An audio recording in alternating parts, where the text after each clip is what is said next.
శ్రీ గురుదేవాయ నమః. ఓం శ్రీ గురుదేవాయ నమః.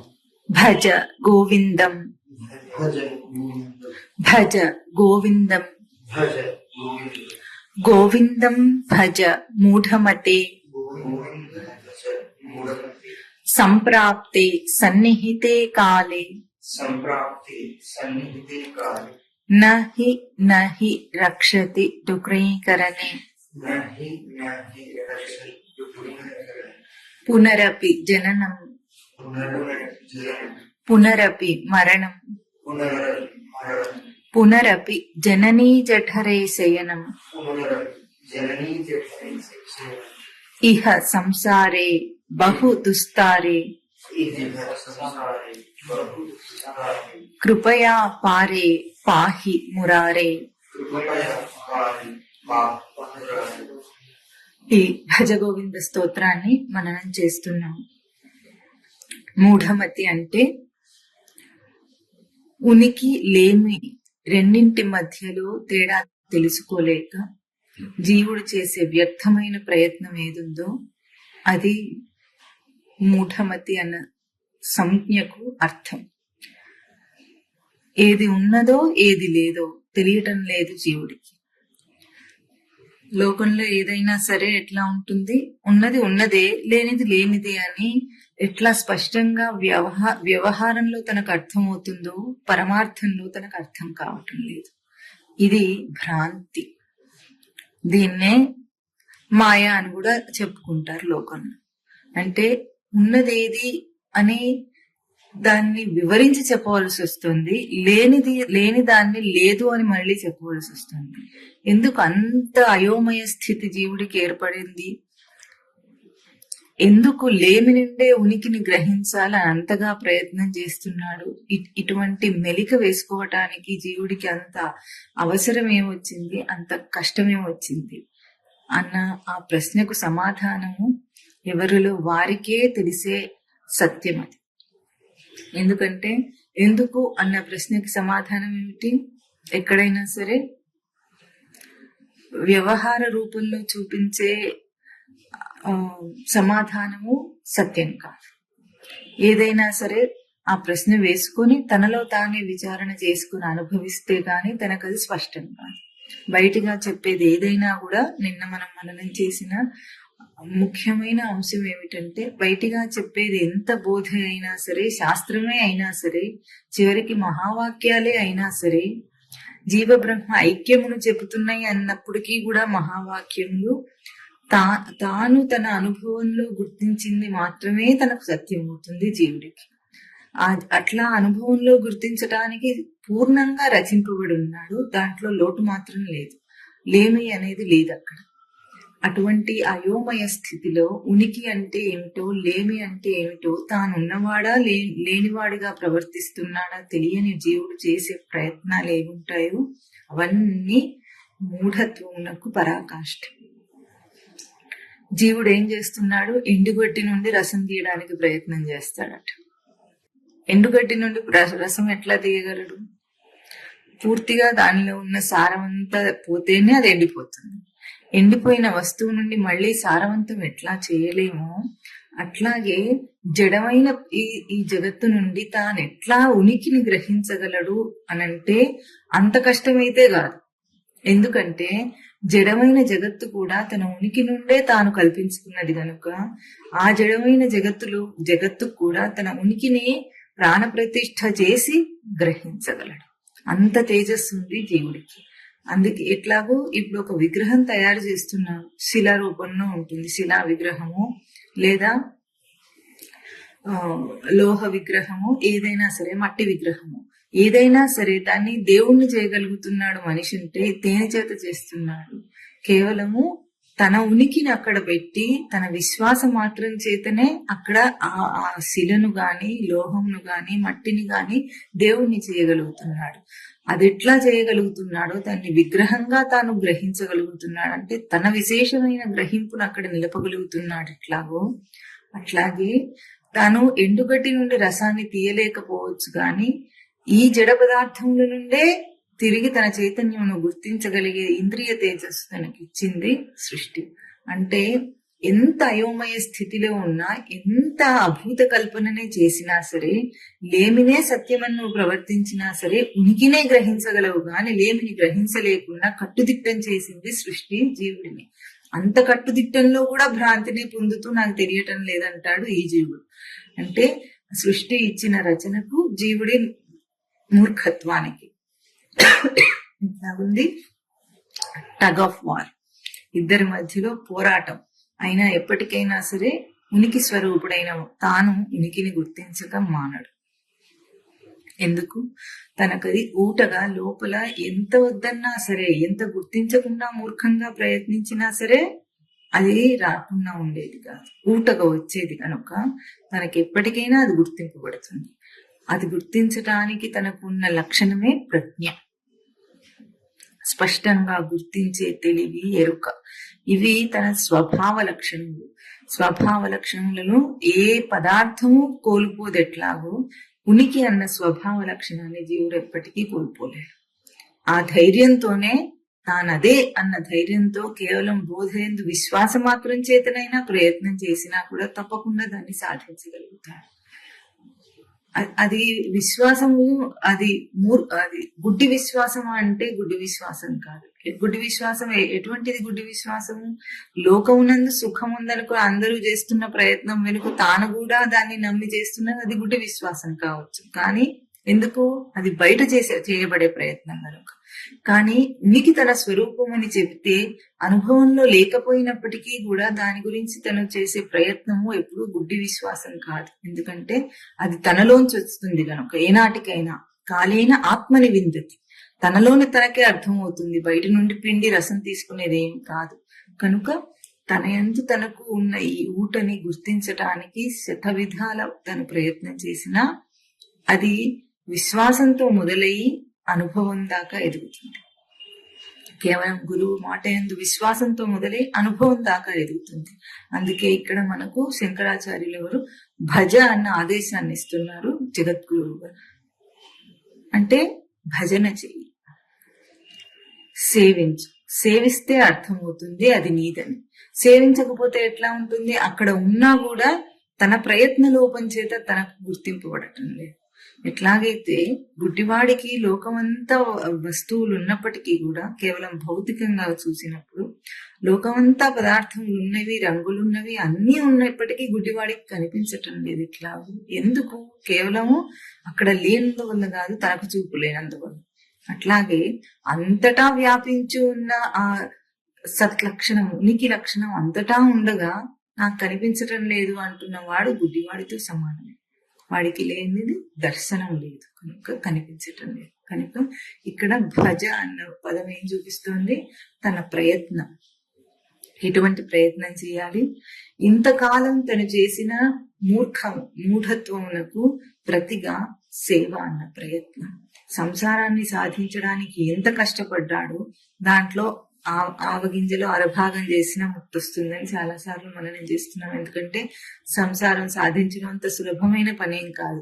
తన స్వరూప లక్షణమునకు వ్యతిరేకమైన దాన్ని సాధించాలి. అనుకూలమైన దాన్ని, తన స్వరూప లక్షణమునకు అనుకూలమైన ప్రయత్నం చేస్తే తొందరగా సిద్ధిస్తుంది. వ్యతిరేక ప్రయత్నం చేస్తే ఎట్లా ఉంటుంది? గాలి వాటం ఎదురుగా వస్తూ ఉంటే, గాలి ఎదురుగా వీస్తూ ఉంటే తాను ఎదురీది వెళ్లాల్సినంత కష్టమేం వచ్చిందట. అట్లా కాదు, పొలంలో నీరెట్లా ప్రవహిస్తుందో అది తనకు అనుకూలమైన ప్రయత్నం అవుతుంది. అట్లా కాకుండా నీరు ఎత్తులో వెళ్ళాలి, ప్రవహించాలంటే ఎట్లా ఉంటుంది? ఎంత కష్టమైన పని అది. పంపు చేయాలి. మనం మోటార్ పెట్టి పంపు చేస్తాం. అంటే లోతు నుండి నీళ్లు తీసుకోవాలంటే మోటార్ పెట్టి పంపు చేయాలి, ఎంతో ప్రయత్నం చేయాలి. సంసారానికి అంత ప్రయత్నం చేయాలి. అట్లా కాకుండా నదీ ప్రవాహం ఎట్లా వెళ్ళిపోతుందో అట్లా ఉంటుంది తన స్వరూప లక్షణానికి అనుకూలమైన ప్రయత్నం చేస్తే. అంటే మోక్ష సాధన అనే ప్రయత్నం అంత సులభం. నది ఎట్లా ప్రవహిస్తుందో, అడ్డు లేకుండా ఎట్లా ప్రవహిస్తుందో అంత సులభం. కానీ సంసారమునకు మోటార్ పెట్టి నీళ్లు ఎక్కించినంత కష్టం. అయినా సరే అదే బాగుంటుంది వీడికంటే. ఎందుకు? కేవలం దాని యందు రుచి చూడనందువల్ల, రుచి తెలియనందువల్ల. రుచి చూస్తే మాత్రం ఎవరూ విడిచిపెట్టరు, స్వభావ లక్షణాన్ని ఎవరూ విడిచిపెట్టరు. ఎట్లాగైతే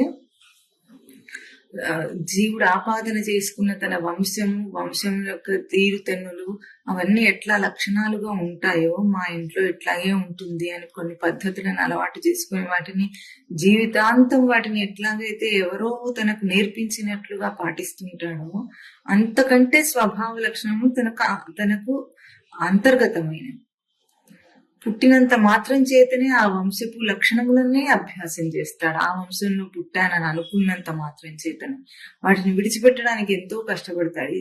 అది ఎంత గుడ్డి పద్ధతి అయినా సరే మా ఇంట్లో ఇట్లాగే చేస్తారు, వదిలేస్తే ఏమవుతుందో అన్నంత భయపడతాడే. అటువంటిదే తన స్వభావ లక్షణాన్ని విడిచి ఎట్లా తిరుగుతున్నాడు మనిషి. ఉనికి అన్న ఉండుట అన్న తన లక్షణమును విడిచి తిరుగుతున్నాడు ఇప్పుడు మనిషి. అందుకే ఇక్కడ శంకరులు మూఢమతి అంటున్నారు వీరిని. ఎక్కడి సంసారాన్ని ఎక్కడి నుండి పట్టుకొచ్చాను? లోకంలో కొన్ని వాదనలు ఉన్నాయి. సృష్టి ఎక్కడి నుండి వచ్చింది అంటే పూర్ణం నుండి వచ్చిందని ఒక వాదం, శూన్యం నుండి వచ్చిందని ఒక వాదం ఉంది. బౌద్ధ మతంలో శూన్యం అన్న పదం వాడి చెప్తున్నారు వాళ్ళు. అక్కడ శూన్యం నుండి వచ్చింది ఈ సృష్టి అంతా అన్నప్పుడు లేని దాని నుండి ఏదైనా ఎట్లా వస్తుంది? ఏమీ లేకపోతే అక్కడ నుండి ఏమొస్తుంది?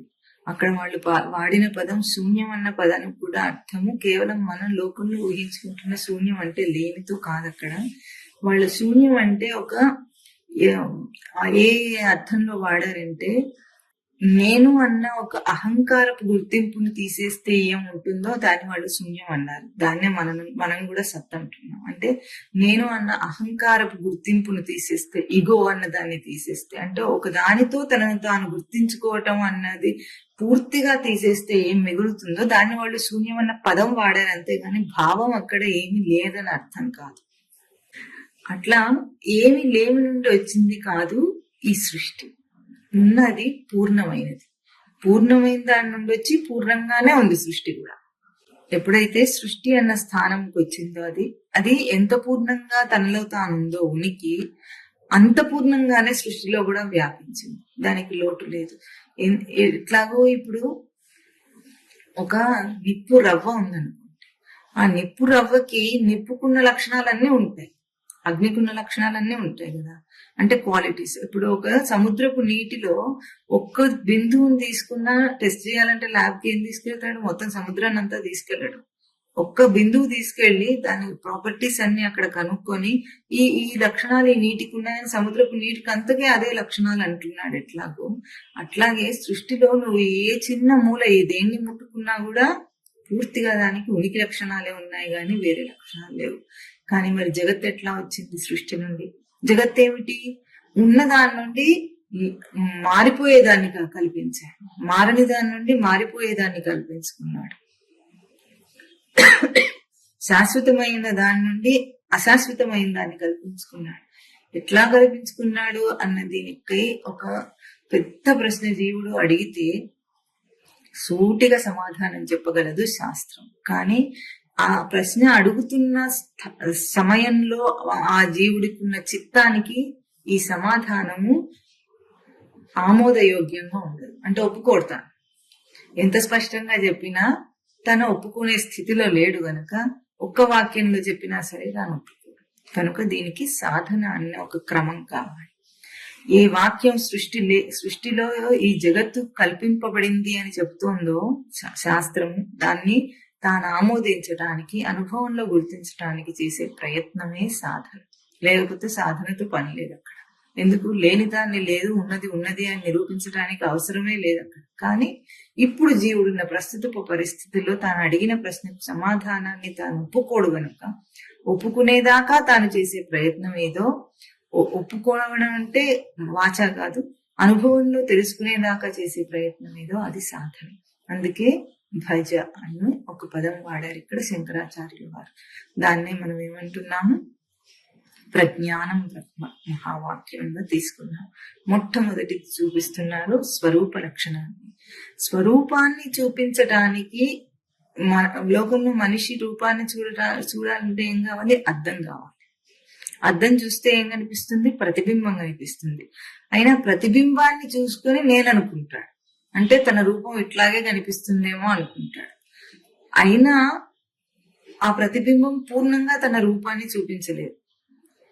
కానీ ఆలంబనకు తీసుకుని ఈ ఆనవాళ్లతో నేను కనిపిస్తున్నానేమో అని అనుకుంటాడు. ప్రతిబింబం అయినా ఫోటో అయినా రెండో ఒకటి. ఆనవాళ్లు చూసి ఇట్లా నేను ఉంటానేమో అని ఊహించుకుంటున్నాడు. కానీ ఏనాటికి తన కళ్ళతో తన రూపాన్ని తను నిజంగా చూడలేదు. అయినా ఆలంబనగా తీసుకుంటున్నాడు. ఎట్లాగో అట్లాగే శాస్త్రం అనేది ఒక ఆలంబన, ప్రతిరూపాన్ని చూపిస్తోంది. నీ ప్రతిబింబ రూపాన్ని చూపించి ఇదిగో ఇది నీ స్వరూపం అని చెప్తోంది. దాన్ని చూచి ఏం చేస్తాడు? తనలో తానే గుర్తిస్తాడు. ఏనాటికైనా ప్రజ్ఞ అన్న పదాన్ని బయటగా చెప్పి ఉపమానములతో తన బోధన విన్నప్పుడు ఏం చేస్తాడు? తనలో తాను గుర్తిస్తాడు. అంటే స్పష్టంగా ఎరుక గుర్తింపబడేది ఏదో అది ప్రజ్ఞ అన్నాం. ఈ వాక్యాన్ని ఎక్కడ అర్థం చేసుకుంటాడు? పుస్తకంలో అర్థం చేసుకోడు, ఉపమానంలో అర్థం చేసుకోడు, కానీ తనలో అర్థం చేసుకోగలడు. ఎందుకు? తనకి ఈ వాక్యం యొక్క భావం ఎట్లా స్ఫురిస్తుంది? స్పష్టంగా ఏది గుర్తింపబడుతుందో ఎరుకలో అది నేను అన్న ఆ భావన తెలుసుకోవడానికి మనం ఎన్నో ఉపమానాలు చెప్పుకున్నాం అనుకోండి. ఇప్పుడు దృశ్యం చూస్తున్నాం, కనిపిస్తుంది బయటిది, కానీ చూపు లోపల కంటికి ఉంది. ఇటువంటి ఉపమానాలు అన్ని చెప్పినప్పటికీ కూడా అవి ఎక్కడ ప్రయోగించి తాను చూస్తున్నాడు? ఇప్పుడు ఇక్కడ తన లోపలే తెలుస్తున్నాయి. ఎట్లా తెలుస్తున్నాయి? కంటి కంటే వేరుగా తెలుస్తున్నాయి. అనుభవము కంటి కంటే వేరుగా తెలుస్తోంది. దర్శనము కంటి కంటే వేరుగా తెలుస్తుంది. దృశ్యం కంటే వేరుగా తెలుస్తుంది. తనలో తనకే అర్థం అవుతోంది. ఇది చాలా ముఖ్యమైన అంశం. ఇంత తేజస్సు ఇచ్చారు కనుకనే అంత కష్టమేం కాదు దాన్ని తెలుసుకోవటం. కానీ ఊహించటం మాత్రం కష్టంగా ఊహిస్తున్నాడు. ఎందుకంటే కేవలం దానికి కారణం సంసారం నుండి అభ్యాసం ఉన్నందువల్లనే. వేరే కష్టమేం లేదు. అందులో సంసారాన్ని తీవ్రమైన అభ్యాసం చేత సాధించాడు కనుక తీసేయటం కష్టం. అలవాటు తీసేసే ఎంత కష్టమో సంసారాన్ని అభ్యాసం చేశాడు కనుక. కానీ ఎప్పుడైతే ఎంత అభ్యాసం చేసినప్పటికీ, ఇప్పుడు ఏదైనా ప్రయాణం చేస్తున్నాడు, ఎంతో దూరం తప్పుడు దారిలో వెళ్ళిపోయినప్పటికీ ఎప్పుడైతే తనకి ఈ దారి తప్పు అని అర్థమైందో వెంటనే ఏం చేస్తాడు? తప్పైతే తప్పైంది, అలవాటైన దారిని అదే దారిలో వెళ్ళాడు. టర్న్ తీసుకోవాలంటే యూటర్న్ అయినా తీసుకుంటాడు. తీసుకొని మళ్ళీ తిరిగి వస్తాడు. ఎందుకు? తనకు వెళ్లాల్సిన గమ్యం చేరాలంటే ఆ పని చేయక తప్పదు. అట్లాగే సంసారం నందు ఎంత తప్పుడు అభ్యాసం చేసినా సరే అది తప్పు అని ఎప్పుడు అర్థమైందో వాడు మారిపోతాడు. ఇది తప్పు అని నాకు అర్థమైతే మారిపోతుంది. సరే అలవాటైంది ఏదో ఒకటి ఇదే దారిలో ఎప్పుడో వెళతానేమో అని అనుకుంటే అట్లా వెళ్ళడు. వ్యతిరేక దిశలో వెళ్ళేవాడు వెళ్ళడు. కనుక ఇక్కడ ప్రజ్ఞానం అన్న లక్షణం తనలో తనకి గుర్తింపబడే ఎరుక లక్షణం. అది స్వరూపం అని ఎప్పుడు తెలిసిందో దాన్ని ఎట్లా సేవిస్తాడు? తాను సేవించడం అంటే త్రాగటం అంటే ఇముడ్చుకోవటం లాంటిది ఎట్లా చేస్తాడంటే,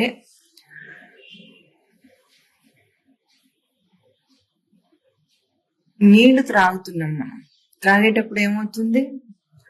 దాహం తీరిందన్న. దాహం తీరితే ఎట్లా ఉంటుంది దాని రూపం? నీళ్లు తాగినప్పుడు దాహం తీరితే ఎట్లా అనుభవం వస్తుంది? అనుభూతి ఎట్లా ఉంటుంది?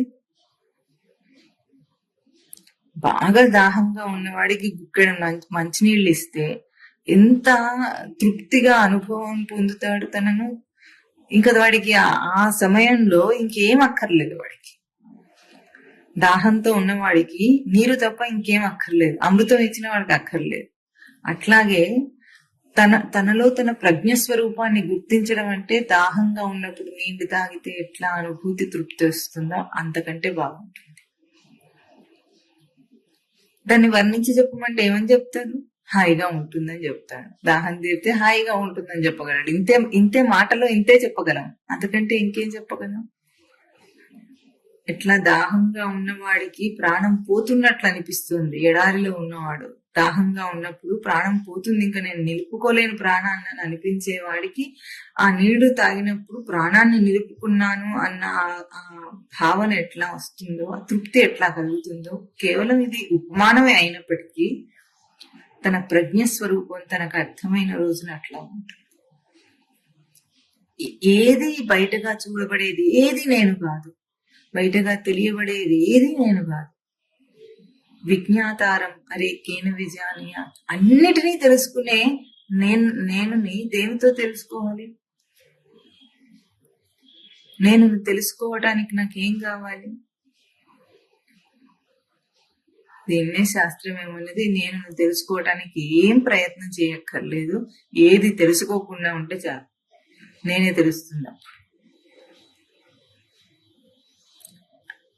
ఒక బల్ల మీద దుమ్ము పట్టింది అనుకోండి, దాన్ని పూర్వపు స్థితికి తీసుకురావాలంటే ఏం చేయాలి?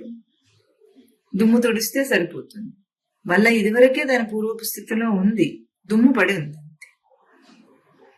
దాన్ని బాగా చేయాలంటే ఇంకేదో ప్రయత్నం చేయక్కర్లేదు, దుమ్ము తుడిచేయాలంతే.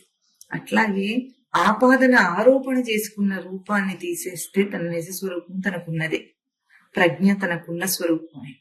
అంత స్పష్టమైంది తన నిజ స్వరూపం.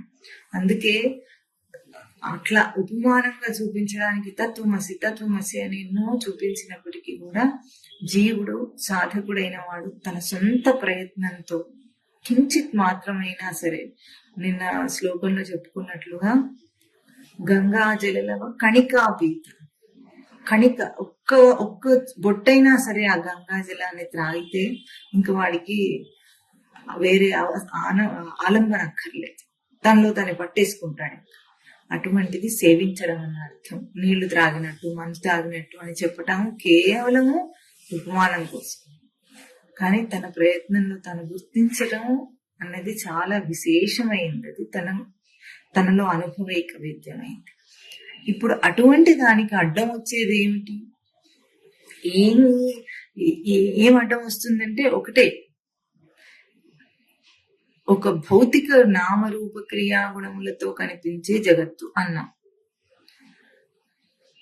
ఇది ఎట్లా ఉందంటే, మనకి ఒక విత్తనం ఉంది, విత్తనం నుండి చెట్టు వచ్చింది, చెట్టు నుండి మళ్ళీ విత్తనం వచ్చింది, మళ్ళీ ఆ విత్తనం నుండి మళ్ళీ చెట్టు వచ్చింది, మళ్ళీ చెట్టు నుండి విత్తనం వస్తుంది, విత్తనం నుండి చెట్టు వస్తుంది.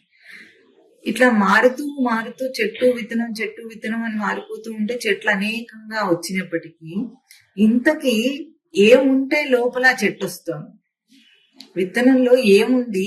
ఆ చెట్టుని మళ్ళీ అంత పెద్ద శాఖోపశాఖలుగా ఉన్న చెట్టుని ఆ చిన్న విత్తనం తీసుకురాగలుగుతుంది. ఇదే ఉపమానం చెప్తాడు ఛాందోగ్యోపనిషత్తులో శ్వేతకేతువుకి, ఉద్దాలకు. ఒక విత్తనం తీసుకొచ్చి దాన్ని చితకొట్టు, ఏం కనిపించిందంట? ఏం లేదు దాంట్లో. మరి ఏం లేకపోతే ఆ విత్తనం నుండి, అంత సన్నటి విత్తనం నుండి, చిన్న విత్తనం నుండి, సూక్ష్మమైన దాని నుండి అంత పెద్ద చెట్టు ఎట్లా వస్తుంది? బీజస్యాంతరివాంకురః జగదిదం ప్రాంగ్ నిర్వికల్పం పునర్మాయా కల్పిత దేశ కాల కలన వైచిత్రి చిత్రీకృతం. నిర్వికల్పంగా ఉన్న దానిలో నుండి ఈ విచిత్రమైన జగత్తు వచ్చిందట. అట్లాగే తన స్వరూపం నుండి విచిత్రమైన జగత్తు ఎట్లా వచ్చిందంటే, ఒక్క క్షణం ఆలోచిస్తే ఎప్పుడూ లేకుండా ఎప్పుడూ ఆలోచించని కళ తనకు వస్తుంది ఒక్కోసారి. అటువంటి విషయాన్నే తను తలుసుకోడు, అయినా సరే తనకి కళ వస్తుంది. ఎట్లా వస్తుంది?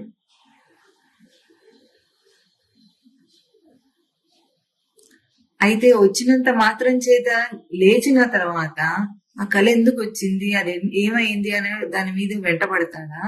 లేదు, అది కళ అని తెలుసుకుని వదిలేస్తాడా? ఈ కళ నాకు ఎందుకు వచ్చిందో నాకు తెలిసేదాకా నేను ఊరుకొని అంటాడా? కళ అనేది ఒక ఊహయే కనుక దాంతో నాకు పని లేదని దాని పని తను చేసుకుంటుంటాడు. అట్లాగే ఎట్లా వచ్చింది అన్న ప్రశ్న తనకి అనుభవంలో తెలిసేదాకా ఈ ప్రశ్న ఉన్నప్పటికీ ఆ ప్రశ్నను పక్కన పెట్టి అది అబద్ధం అని తెలిస్తే తను వదిలేసి ఉండాలి. తర్వాత ఎందుకు వచ్చిందో ఎట్లా వచ్చిందో తనకు అర్థమవుతుంది, తనలోనే తనకు అర్థమవుతుంది. దాని సమాధానం బయట నుండి వెతికితే ఎవరూ చెప్పలేరు దాన్ని, కానీ తనకు అర్థమవుతుంది. అట్లాగే ఈ జగత్తు ఎట్లా కల్పించబడింది, బీజం నుండి ఎట్లా వచ్చింది అని, నిర్వికల్పమైన బీజం నుండి ఎట్లా వచ్చిందో తెలుసుకోవటానికి ఇది అబద్ధము అని తెలుసుకుంటే చాలు తన ప్రయత్నం ఆగిపోతుంది. నిజం అనుకున్నంతసేపు ఎట్లా ఉంటుందో ఈ రోజు మనకు శ్లోకం చెప్తుంది. నిజం అనుకుంటే ఏమవుతుంది? పునరపి జననం పునరపి మరణం పునరపి జననీ జఠరే శయనం. ఇహ సంసారే బహుదుస్తారే, బహుదుస్తారే ఇహ సంసారే, హే మురారే కృపయా పారే పాహి. నన్ను రక్షించు, దుస్తారమైన ఈ సంసారం. ఇక్కడ సంసారంని ఏమని నిర్వచనం చేశారు? పునరపి జననం, పునరపి మరణం, పునరపి జనని జఠరేసీయనం. ఇది సంసారం అంటే మళ్ళీ పుట్టటం, మళ్ళీ చావటం, మళ్ళీ తల్లి గర్భంలోకి వెళ్ళి అక్కడ గర్భ నరకాన్ని అనుభవించటం. ఇది సంసారం అని ఇక్కడ ఈ శ్లోకంలో నిర్వచనం చేశారు. జననం, మరణం.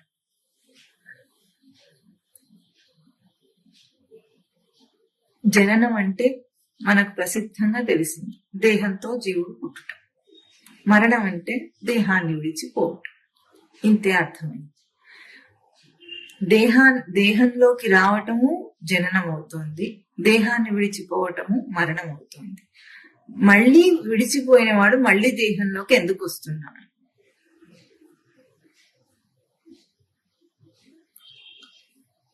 ఈ సంసార చక్ర భ్రమణం ఎందుకు అవుతోంది? తిరిగి అదే మళ్ళీ ఎందుకు వస్తోంది అంటే, ఒక జన్మలో ఉండగానే మరణాన్ని తాను అనుభవించలేకపోతే, అంటే స్వానుభవంలో చచ్చిపోయిన తర్వాత ఏమవుతుంది అని వాడు చెప్పలేడు. దేహంలో ఉండగా చెప్పలేడు, చచ్చిపోయిన తర్వాత చెప్పడానికి నోరు లేదు, కాబట్టి వాడు ఎప్పటికీ అది చెప్పలేడు. కానీ ఈ పుట్టటం, చావటం అనే ఈ అనుభవము ఎందుకు వస్తుంది అన్న విచారణ దేహంలోనే ఉండగా చేయమంటున్నారు. ఎట్లా చేస్తారు మరి? అనుభవంలో, స్వానుభవంలో తెలియని దాన్ని ఊహాత్మకంగా చెయ్యాలా? ఎట్లా చేయాలి దాన్ని?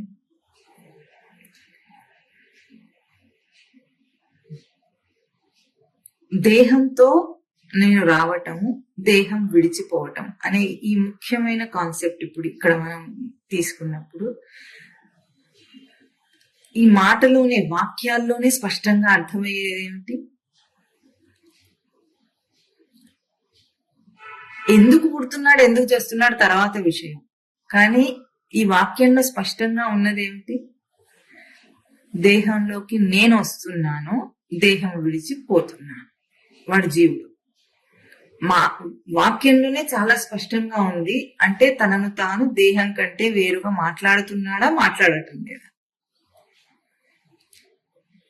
ఎందుకు పుడుతున్నాను, ఎందుకు చేస్తున్నాను అని అన్నప్పుడు పుట్టేది దేహమే, జీవుడు పుట్టుకతో దేహంలోకి వస్తున్నాడు, పోయేది దేహమే, జీవుడు దేహాన్ని విడిచిపోతున్నాడు. ఇది స్పష్టంగా వాక్య ప్రకారంగా మనకు అర్థమైనప్పుడు ఇక్కడ మనం మాట్లాడే మాట ఏమిటి? స్పష్టంగా దేహం కంటే నేను వేరు అన్న మాట.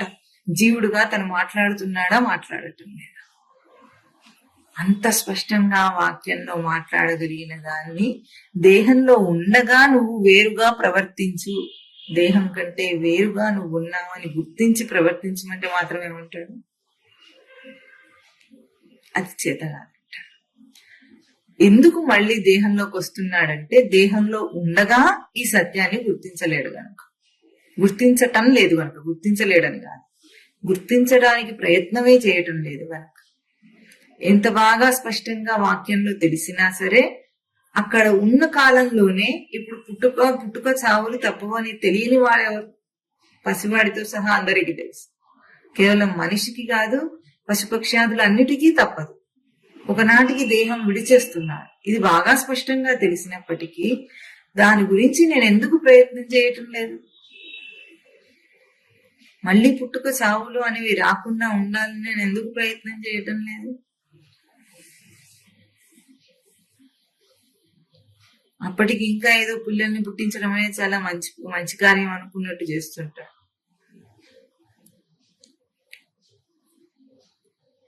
ఆ చేయని కారణంగానే పునరపి జననీ జఠరేసి. ఇప్పుడు కృపయా పారే పాహి మురారే, ఇహ దుస్తారే సంసారే కృపయా పారే పాహి మురారే, హే మురారే కృపయా పారే. ఇప్పుడు మురారి లక్షణములు తను అర్థిస్తున్నాడు. ఏమని? దుస్తారమైన దానిది, దాటశక్యం కాకుండా ఉంది. అంటే ఆ చక్రాన్ని ఆపలేకుండా ఉన్నాడు. ఎందుకు? దేహంతో వస్తాడు, కర్మను ఆచరిస్తాడు, కర్మలో కర్మ ఫలాన్ని, ప్రవృత్తిని అభ్యాసం చేస్తాడు. ఆ అభ్యాసం చేసిన ప్రవృత్తి కారణంగా మళ్ళీ దేహం తెచ్చుకుంటాడు. మళ్ళీ దేహంలోకి వచ్చి మళ్ళీ కర్మను ఆచరిస్తాడు. ఆ కర్మలో మళ్ళీ కర్మ ప్రవృత్తిని అభ్యాసం చేస్తాడు. మళ్ళీ దాన్ని ఎట్లా ఇంకా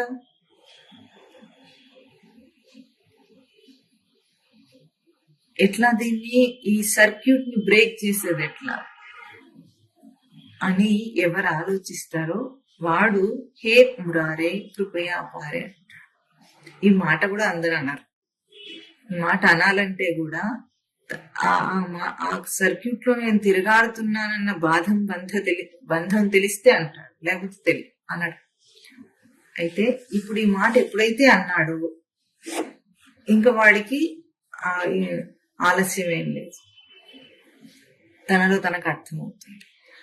ఇట్లా అనకుండా తన గ్రహింపునందే తనకు ఎట్లా ఉంటుంది, ఎం ప్రాప్య మానుషం లోకం ముక్తి ద్వారం అపావృతం గృహేషు భగవత్సక్త తమారూఢచ్యుతం విదుహు అన్నారు. అంటే ముక్తి ద్వారం అపావృతం మానుషం లోకం ఎం ప్రాప్య పొంది కూడా ఎం గృహేషు భగవత్సక్త తమ ఆరూఢచ్యుతం విదు. ఎవరైతే గృహమునందు ఖగవత్సక్త అంటున్నారు. ఇక్కడ గృహం అంటే ఇంట్లో అన్న భావం కంటే ఖగవత్ అంటే ఇక్కడ అర్థం ఏమిటంటే పక్షికి బాణం గుచ్చుకుందట. దాని బాధ ఎట్లా ఉంటుంది, తీసేసుకోలేదు, అది ఉంచుకోలేదు. ఎట్లా బాధిస్తుందో గుచ్చుకున్న బాణము ఒక పక్షికి, అట్లాగూ తను ఈ సంసారాన్ని విడిచిపెట్టను లేడు, పట్టుకోను లేడు. అంత బాధిస్తుంది అది. ఎందుకు అక్కడ గృహం అంటే ఇంట్లో ఉండటం అని అర్థం కాకుండా, ఇల్లు సంసారం కాకుండా గృహం అంటే గ్రహింపు. తన గ్రహింపులో ఎప్పుడు ఇది సత్యమన్న భావన ఉందో అది ఎంత కష్టపెట్టినా సరే దాన్ని తీసేసుకోలేడు. ఎంత బాధగా ఉన్నా సరే దాన్ని తీసేసుకోలేకపోతున్నాడు. విడిచిపెట్టామంటేనేమో శక్యం కావటం లేదు. పోనీ బాధను అనుభవించకుండా ఉందామంటేనేమో లోపల గుచ్చుకున్న బాణం ఎట్లా ఉంటుంది, కదలనివ్వదు మనిషి. కదిలితే బాణం దాకా మనకంత అనుభవం రాకపోయినా ముళ్ళు గుచ్చుకుంటే ఎట్లా ఉంటుంది, కదిలితేనే నొప్పి వస్తుంది. దానికి ఏదైనా తగిలితేనే నొప్పి వస్తుంది. అంత సన్న ముళ్ళు ఉంటే కూడా ఈ దేహం నందు ఓర్చుకోలేకుండా ఎట్లా బాధపడతాడో, మరి సంసారం అనే భ్రాంతిని గుచ్చుకుంటే కూడా ఎట్లా ఎందుకు ఎంత బాధపడుతున్నాడు. ఎప్పుడు మానుష జన్మను పొంది కూడా ముక్తి ద్వారం అపావృతం మానుషం లోకం ప్రాప్య వాడినేమన్నారు, తమ ఆరూఢచ్యుతం విదు అంటే పైనుండి జారిపడ్డ వాడిగా తెలుసు. అంటే తన నిజస్థానం నుండి జారిపడ్డవాడు. వాడికి తన గ్రహింపే సత్యం. ఏమిటి ఆ గ్రహింపు, నేను అన్న దేని చేత తాదాత్మ్యత చేత అహంకరించి నేను అన్న ఒక భావాన్ని, అహంకృత భావాన్ని ఏర్పాటు చేసుకున్నాడు. అది వాడి గ్రాహ్యం, గృహం. దాంట్లో ఇరుక్కున్నాడు. ఆ ఇరుక్కున్నవాడు బయటికి రాడు. ఎట్లాగైతే మళ్ళీ ఆరూఢచ్యుతం అంటే పైన ఉన్న తన నిజస్థానం నుండి జారిపడ్డవాడు పైకి ఎక్కాలని ఆ ఊహ కూడా వాడికి రాదు. అటువంటిది వాడి సంసారం. ఎప్పుడు మనుష దేహాన్ని పొందాడు. ముక్తి ద్వారం అపావృతం ముక్తి ద్వారం మానుషం లోకం ప్రాప్య. తెరవబడిన ముక్తి ద్వారమైన మనిషి జన్మనెత్తి, మామూలుగా అయితే పశుపక్షాది జన్మల్లో అంత కష్టం లేదు, వాళ్ళని ఎవరు అనటం లేదు ఇక్కడ. కానీ ఒక మనిషి జన్మనెత్తి కూడా అర్థం చేసుకోవడానికి అన్ని అవకాశాలు ఉండి కూడా చేసుకోలేక ఇరుక్కున్నాడట. ఖగవత్సక్త గృహేష్ తన గ్రహింపు సత్యం అన్న దాన్ని ఎట్లా ఇంత గట్టిగా పట్టుకుంటాడు, ఒక ధృతరాష్ట్రుడిలాగా. తను పట్టుకున్న కుందేటికి మూడే కాళ్ళంటే మూడే, ఇంకా వాదన లేదు. అటువంటి ధృతరాష్ట్రుడికి కూడా భాగవతంలో వర్ణింపబడింది ఏమిటంటే, చివరిలో ధృతరాష్ట్రుడికి యోగ నిష్ఠతో దేహం విడిచాట. మనమేమో ధృతరాష్ట్రుడు అంత పాపిష్టివాడు ఈ లోకంలో ఇంకెవడు ఉండడు, అంత మోహబంధంలో ఉన్నవాడు ఎవడు ఉండడని మనకు తెలుసు. కానీ అటువంటి ధృతరాష్ట్రుడు కూడా చివరికి సత్యం తెలుసుకుని తన స్వప్రయత్నం చేత యోగ నిష్ఠతో దేహాన్ని విడిచాడు. అంటే ఎంత పాపిష్టి జీవితమైనా అసలు అపిచేత్ సుదురాచార భజతే మా అనన్య పాక్ సాధురేవ సహమంతవ్య. ఇంత పాపిష్టి వాడివైనా సరే, ఇంత సంసారం సత్యం అనుకుని బ్రతికిన వాడివైనా సరే, అనన్య భాక్ మాం భజతే చేత్, నన్ను అనన్య చిత్తంతో భజిస్తే సేవిస్తే వాడు సాధురేవ మంతవ్య. ఎన్ని పాపాలైనా చేసి ఉండి పాప కాదని ఎప్పుడు తెలుసుకున్నాడో అయిపోయింది. కళలో ఎంతగా ఏడ్చినా గింజుకున్నా సత్యం అనుకుని ఎంతగా దాంట్లో లీనమై ఉన్నా సరే మేలుకుంటే పోయింది అంతే. అంత సులభమైన దాన్ని ఏమంటున్నాడు ఇప్పుడు? హే మురారే పాహి అంటున్నాడు. ఎవరిని అడుగుతున్నాడు? మురారిని అడుగుతున్నాడట. మురారి అంటే మురుడనే ఒక రాక్షసుని సంహరించిన వాడని ప్రసిద్ధార్థం. మురవేష్టనే ధాతువు చేత నిన్న కూడా ఈ పదాన్ని మననం చేశాం. వలయాలన్నీ ఏర్పరచుకున్నాడు తన చుట్టూ జీవుడు.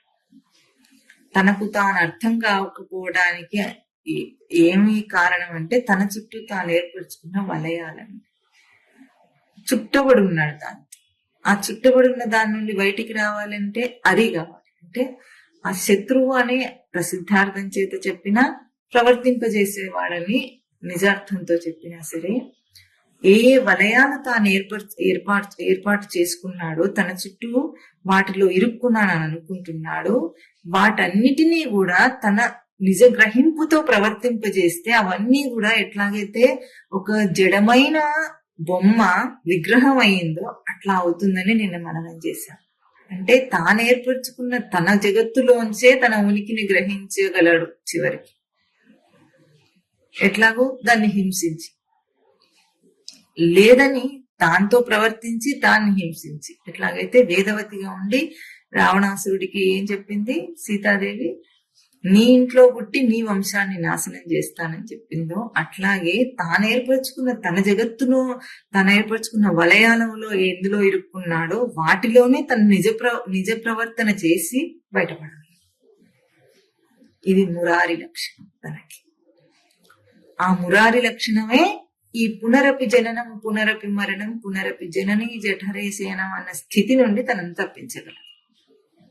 ఇది దుస్తరమైందట. దుస్తరం అంటే దాటశక్యం కాని. ఎందుకు దాటశక్యం కానిది? ఎప్పుడు తన మురారి లక్షణం తాను గుర్తించాడో అప్పటిదాకా దాటశక్యం కానిది. కానీ ఎప్పుడైతే గుర్తించి హే మురారే పాహి అని అన్నాడో అప్పుడు ఇంకా తన ప్రయత్నం, తన మురారి లక్షణం తన లోపల మొదలు పెడుతుంది. ఎట్లా చేస్తుంది? ఇప్పుడు జననం అంటే ఏమిటో, మరణం అంటే ఏమిటో రెండింటి యొక్క సత్యాన్ని తెలుసుకోవటం కర్తవ్యం. జననం అంటే పుట్టుక, ప్రసిద్ధార్థం. జని ప్రాదుర్భావే ధాతు చేత ప్రకాశించటం. పునః అపి జననం, పునః అపి మరణం. మరణం అంటే ప్రాణత్యాగే ధాతు. ప్రాణం అంటే తను పొందిన దాన్ని విడిచిపెట్టడం. ఏది పొంది ఉన్నాడో దాన్ని విడిచిపెట్టడం మరణం. ఒకటేమో ప్రకాశించటం, ఒకటేమో విడిచిపెట్టడం, ప్రాణం. ఇప్పుడు జన్మ యొక్క సత్యం ఏమిటంటే, ఈ దేహంతో జీవుడు పుడుతున్నాడు అన్నప్పుడు ఏం చేస్తున్నాడు? భౌతికంగా, కేవలం భౌతికంగా ఆలోచిస్తే కూడా ఈ భౌతికమైన కణములన్నిటిలో కూడా తనను ప్రకాశింపజేసుకుంటున్నాడు, పలికించి ప్రకాశింపజేస్తున్నాడు. దేహంలో ఏ మూలన నువ్వు ఉన్నావు అనే ప్రశ్న వేస్తే ఏం సమాధానం చెప్తాడు? ఏ మూలన ఉన్నాడు తాను దేహంలో? ఎట్లాగైతే విష్ణు లక్షణము సర్వవ్యాపి అని సృష్టిలో ఎక్కడ ముట్టుకున్నా ఆ సత్లక్షణమే వ్యాపించి ఉన్నది అంటున్నాడు, అట్లాగే ఈ దేహానికి తను సర్వవ్యాపి. ఎక్కడ ముట్టుకున్నా తానున్నాడు. ఎక్కడ ముట్టుకున్నా నేను అన్నగా గుర్తింపు వచ్చేటట్లుగా పలికించి పెట్టుకున్నాడు దీన్ని. అంటే జన్మకు వాటన్నిటిని, కణములన్నిటినీ కూడా జన్మకు సిద్ధం చేసుకున్నాడు, ప్రకాశింపజేసుకున్నాడు తను. ఇది తనకు జన్మ. ఇప్పుడు ఇట్లా పలికించుకున్న ఈ దేహంలో తన ప్రకాశం ఎట్లా తెలుస్తుంది? ఒక్కొక్క కణంలో తను దూరి పలికించేసుకున్నాడు. ఆ కణముల సమూహమే అవయవములు అంగములుగా ఏర్పడింది. ఆ అవయవములు అంగములుగా ఏర్పడిన మొత్తాన్ని దేహం అంటున్నాడు. ఈ దేహంలో నేనున్నానని తను ఆత్మభావన చేసుకున్నాడు. ఇప్పుడు తాను ఈ పలికించుకున్న ఈ దేహమునందు ఏం చేస్తే తనకు ఆ జన్మ లక్షణము గోచరిస్తుంది. ఎట్లా గోచరిస్తుంది?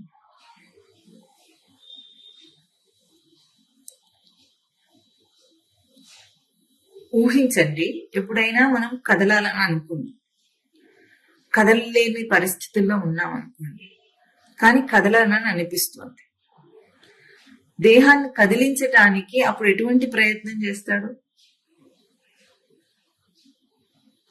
కాలు పట్టేసింది, కదిలించటానికి వీలు లేకుండా ఉంది, ఎంత కదిలించినా కూడా కదలలేకపోతుంది అని అన్న ఒక స్థితి వచ్చింది అనుకో, ఊహించుకున్నాం. అప్పుడు దేహాన్ని కదిలించటానికి ఏం ప్రయత్నం చేసి కదిలిస్తాడు?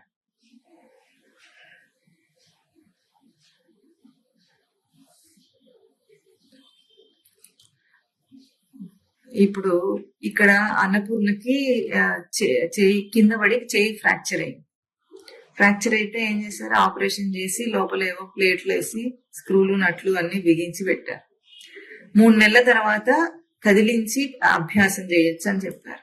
6 నెలలు అయినా కూడా దేహము చేతికి పటుత్వం రాలేదు. ఇప్పుడు ఆ పటుత్వం రాకపోతే 3 నెలల తర్వాత నుండి ఫిజియోథెరపీ చేయించారు. ఫిజియోథెరపీ చేస్తుంటే కాస్త కదలికలు వస్తున్నాయి చేతిలో, కానీ పూర్వపు పట్టు రావటం లేదంటే కేవలం భౌతికంగా ఉన్నప్పుడు ఇప్పుడు దీనికి ఏం చెప్తాడు?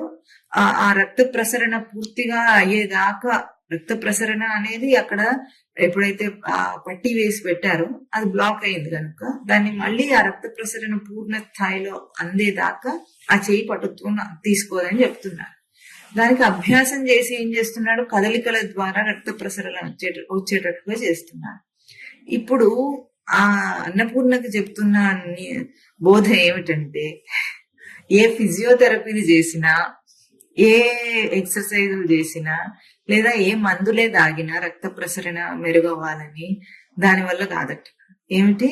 తన సొంత ప్రయత్నం చేత అసంకల్పితంగానే తను చేసే కదలికల ద్వారా పూర్వపు పట్టుని సాధించగలదు అని అన్నపూర్ణకు ఒక బోధ. ఇప్పుడు ఆ స్థితి మనందరికీ లేకపోయినా, ఎప్పుడైనా తిమ్మిరెక్కినప్పుడు కానీ, లేదా ఏదైనా పట్టుకుంది అన్నప్పుడు, నరం పట్టేసింది అన్నప్పుడు కానీ కదిలించలేని స్థితి అప్పుడు ఎప్పుడో ఒకప్పుడు అందరికీ అనుభవంలోకి వస్తుంది. దేన్ని మనము కదిలించి ఆ చైతన్యాన్ని ఇస్తాం అక్కడ. భౌతికంగా అయితే మెదడు ద్వారా ఒక ఆజ్ఞ ఇస్తే అది కదులుతుందని చెప్తాడు. మెదడుకి ఆజ్ఞ ఇవ్వాలంటే ఏం ఇస్తాం మనం? ఏం చేస్తే, దేన్ని కదిలిస్తే చైతన్యాన్ని అక్కడ ప్రసరింపజేసి కదిలించగలం? భౌతికంగా ఏం చేసినా కదిలించలేం దాన్ని. మనం అభౌతికమైన ఒక ప్రయత్నం చేస్తాం. ఆ అభౌతిక ప్రయత్నం ఎట్లా ఉంటుందంటే, ఇదివరకే కొన్ని ప్రమిదలన్నిటిలో నూనె వేసి పెట్టి ఒత్తి వేసి తడిపి ఉందనుకోండి. తడిపి ఉంటే ఎట్లా ఉంటుంది?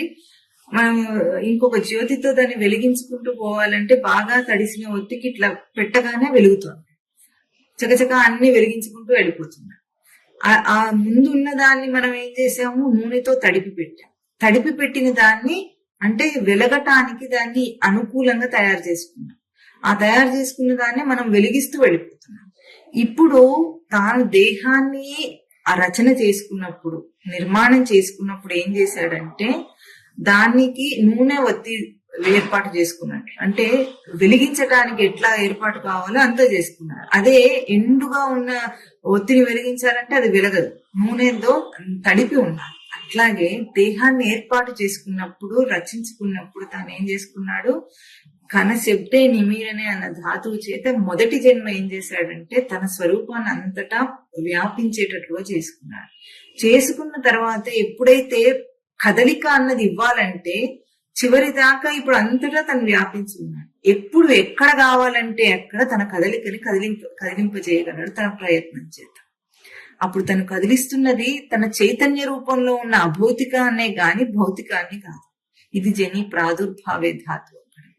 అంటే జన్మ అంటే ఏం చేస్తున్నాడంటే ఇదివరకే పలికింపబడిన తన దేహమునందు మళ్ళీ తన చైతన్యంను ప్రవర్తింపజేయటానికి ఏం ప్రయత్నం చేస్తాడో అది తనకు జన్మ. భౌతికంగా జన్మ ఎట్లొచ్చింది? తన తల్లి గర్భంలో కణముల నిర్మాణం చేసుకున్నాడు. చేసుకున్నంత మాత్రం చేత సరిపోలేదు. అది ఆ సరిపోయిన దాన్ని మళ్ళీ పలకరించాలి. అంటే ఒకసారి దాన్ని పలకరించి పెట్టుకుని మళ్ళీ దాన్ని పలకరిస్తే గాని ఆ చైతన్యం తనకు తెలియదు. దేహం కదలకుండా ఉన్నంత మాత్రం కదలకుండా ఇప్పుడు నిద్రలో కూడా ఉంది, అక్కడ చైతన్యం ఉందా లేదా? కణంలో తను పలికించిన కణములే ఉన్నాయి ఆ దేహం నందు, కానీ మళ్ళీ తాను పలకరించకపోతే అది అక్కడ పలకబడదు. అట్లాగే ఆ పలుకబడని దాన్ని పలికించి ప్రతి ప్రవర్తనలో జన్మన అక్కడ ప్రవర్తింపజేస్తున్నాడు. జన్మ లక్షణం ఇది జన్మ. మరి మరణం ఎట్లా అవుతుంది? ప్రాణత్యాగం చేయాలి. ప్రాణత్యాగం అంటే ఏం చేస్తున్నాడు?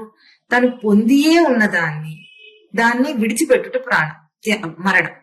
పొందియే ఉన్నదాన్ని విడిచిపెట్టుట మరణం. అంటే తనకు ఈ దేహమునందు ఇదివరకే తన నేను అన్న ఆ గ్రహింపుని అంతటా పలికించి విమిడ్చిపెట్టాడు.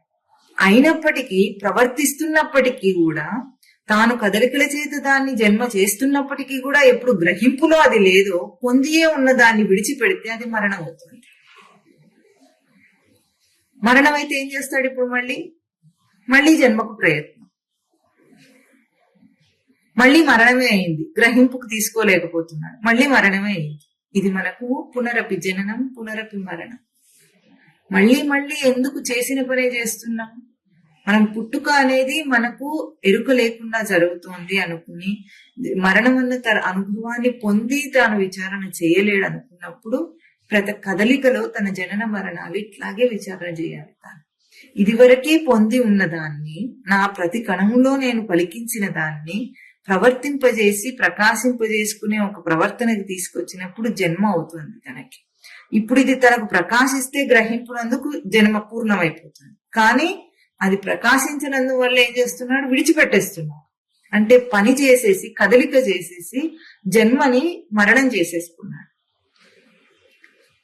మళ్ళీ ఏం చేస్తున్నాడు? పునరపి జననీ జఠరేసి అన్నమాట. జనని అంటే ఇప్పుడు ఇక్కడ జన్మనిచ్చినది జనని, జన్మకు అవకాశం ఇచ్చినది జనని. అంటే ప్రవర్తన ఒక జనని అనుకుంటే తల్లిలాగా, తల్లి ఎట్లాగైతే భౌతిక దేహ నిర్మాణానికి ఒక అవకాశం ఇచ్చిందో, తన క్షేత్రాన్ని అవకాశంగా ఇచ్చిందో, ఒక ప్రవర్తన అన్న అవకాశం ఇక్కడ తనకు ఉంది. అది జనని. జఠర శబ్దానికి ఇక్కడ ధాతువు తీసుకున్నప్పుడు మంచి అర్థం వస్తుంది. జఠరం అంటే జన్యతే జాయతే గర్భో అస్మిన్ ఇది జఠరం. జని ప్రాదుర్భావే ధాతు ఒకటి. అక్కడే ఇంకొక అర్థం దానికి ఏం చూపించారంటే జీర్యతే అనేనేది జఠరం, జూష్వయోహాను ధాతు. ఒకటేమో జన్మ చూపిస్తున్నారు, ఒకటేమో వయోహాని చూపిస్తున్నారు. ఒకే పదానికి జఠర శబ్దం అంటే ఒక జఠరం అనే లక్షణం ఏం చేస్తుంది? అక్కడ నువ్వు జన్మనెత్తటానికి అదే అంటే గర్భం, తల్లి గర్భం భౌతికంగా ప్రసిద్ధార్థం చేత ఎట్లా ఉపమానంగా ఉందో అదే స్థానంలో వయోహాని చూపిస్తున్నారు. వయోహాని అంటే తన ప్రవర్తనను విడిచిపెట్టడం. హాని అంటే ఓహాత్యాగే ధాతు. వయస్సు అంటే గతి ప్రవర్తన అని చాలా అర్థాలు చూపించారు. ప్రకాశము ప్రవర్తన అటువంటివి. దాన్ని విడిచిపెట్టడం అంటే ఒకే స్థానమునందు రెండు అర్థాలతో ఆ జఠరం అనే ఆ అవకాశం. తల్లి గర్భము ఎట్లాగో జఠరానికి రెండు అర్థాలు చూపించారో అట్లాగే ఇక్కడ ఏమంటున్నారు? జఠరం అంటే ఒకటి ప్రకాశింపజేసుకోవచ్చు, జన్మం చేయొచ్చు, ఇంకొకటి వయోహాని చేసుకోవడానికి రెండు అవకాశాలు అక్కడ ఉన్నాయి. ఎట్లాగో కదలిక వచ్చింది, దాన్ని జన్మ చేస్తావా మరణం చేస్తావా? ఇప్పుడు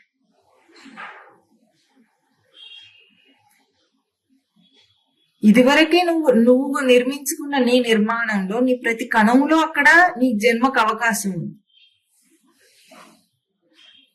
ఈ మందుగుండు సామాన్లు ఉంటాయి కదా, దాంట్లో ఎట్లా ఉంటుంది? అంటుకోవడానికి, నిప్పు అంటుకోవడానికి ఆ లడి ఉంటుంది, అది ఎట్లా ఉంటుంది? సీమటపాకాయ అన్ని గుచ్చిపెట్టుంటుంది. ఒక్క చోట మనము నిప్పు వెలిగిస్తే టపటపటప్పుడు పెరుగుతూ వెళ్ళిపోతుంది, అంతేనా? అది ఎట్లా ఉంది? ఎందుకు అది పెరుగుతుంది? అక్కడ అంటుకోవడానికి వీలుగా ముందే పెట్టారు కనుక, అది ఉంది కనుక. అంటుకోలేదంటే లోపల డొల్లగా ఉంటే కాల్చిన అంటుకోదు. కానీ నీ దేహం నందు నీ ప్రతి కణములో నువ్వు ముందుగానే నిర్మాణం చేసుకున్న ఈ జన్మ అనే అవకాశం దానికి పూర్ణమై ఉంది. నువ్వు జడం కాదు. అదే ఇది ఉందనుకోండి, ఒక టేబుల్ ఉంది, దీనికి కూడా కణాలు ఉన్నాయి. కణములు ఉన్నాయా లేదా? మెటీరియల్ అంటే దేనికైనా కణములు ఉంటాయి. ఆటమ్స్, మాలిక్యూల్స్, ఆటమ్స్ అని చెప్పబడే కణములు దానికి కూడా ఉన్నాయి. కానీ ఇక్కడ జీవము జన్మ పలికించడానికి అవకాశం లేదు. నీ దేహంలో ఏ ఒక్క అవయవమైనా ఉందా? అట్లాగూ ఉందా లేదా దేహంలో? చెప్పండి.